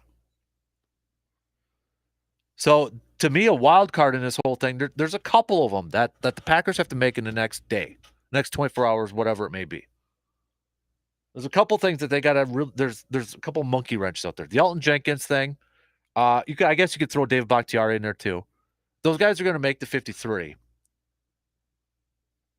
But how confident are you that they're going to be able to play within the first couple of weeks? If you're pretty darn confident, then maybe you could carry nine offensive linemen. If you're not, you might have to go 10. And the other one is Mason Crosby. I feel like they want Mason Crosby to be their kicker. But are you confident he's going to be ready to go week 1 against Minnesota? Maybe it helps that he's going to be kicking in a dome for his first game, controlling the elements, that sort of thing. But they got to decide tomorrow. If they're not confident, they might be carrying 2 kickers. Or do you put Mason Crosby on the pup where he's going to miss the first 4 games? And if he misses I think that would be the worst thing to happen to Mason Crosby. If he misses the first 4 games and their new kicker goes out and he just balls out, we might not see Mason Crosby kick for Green Bay anymore. But is it possible Green Bay, when they release their 53, that they have 2 kickers on there? I think it's entirely possible. Where they'll give, because they don't got to play here for now, 13 days. So they got a little bit more time. But I think it's entirely possible that tomorrow when that roster opens, and if you see 2 kickers on there, people are going to freak out. Fans are going to freak out. How are you carrying 2 kickers? But it's just to buy them extra time to see if Mason can get going and get ready to go, and he's going to be ready for week 1. And if he is, well, they'll move on. Move on from their other kicker and bring in somebody else. But here's the thing. Don't be surprised if the Packers tomorrow have 2 kickers under 53. And don't freak out about it. You do have permission to freak out, though, if it costs them, like a Tyler Goodson or something, and Tyler Goodson goes to a different team or whatever have you, okay? Then I'd be a little upset, too. I like Tyler Goodson. Plus, he was on my preseason Lindsey Pipkins watch list of undrafted players to watch. So I really want Tyler Goodson to make this team. All right. Shot clock's going to tick off. Oscar music's going to start here. So tomorrow, we've got to grind my gears Tuesday. Think about that for a little bit and hit us up with some text regarding that. We'll talk some Badgers with RJ Cardinal, as now we get to preview a game coming up here. Badger football season. We'll talk about your predictions for the season for Badger football. And then hopefully we're talking about a Brewers win and maybe a Giants win to help out the Brewers cause. DP and the Danuts, they're up next. You guys have a fantastic Monday. All right. We'll be back at it again tomorrow morning, just past 6. We'll talk to you then.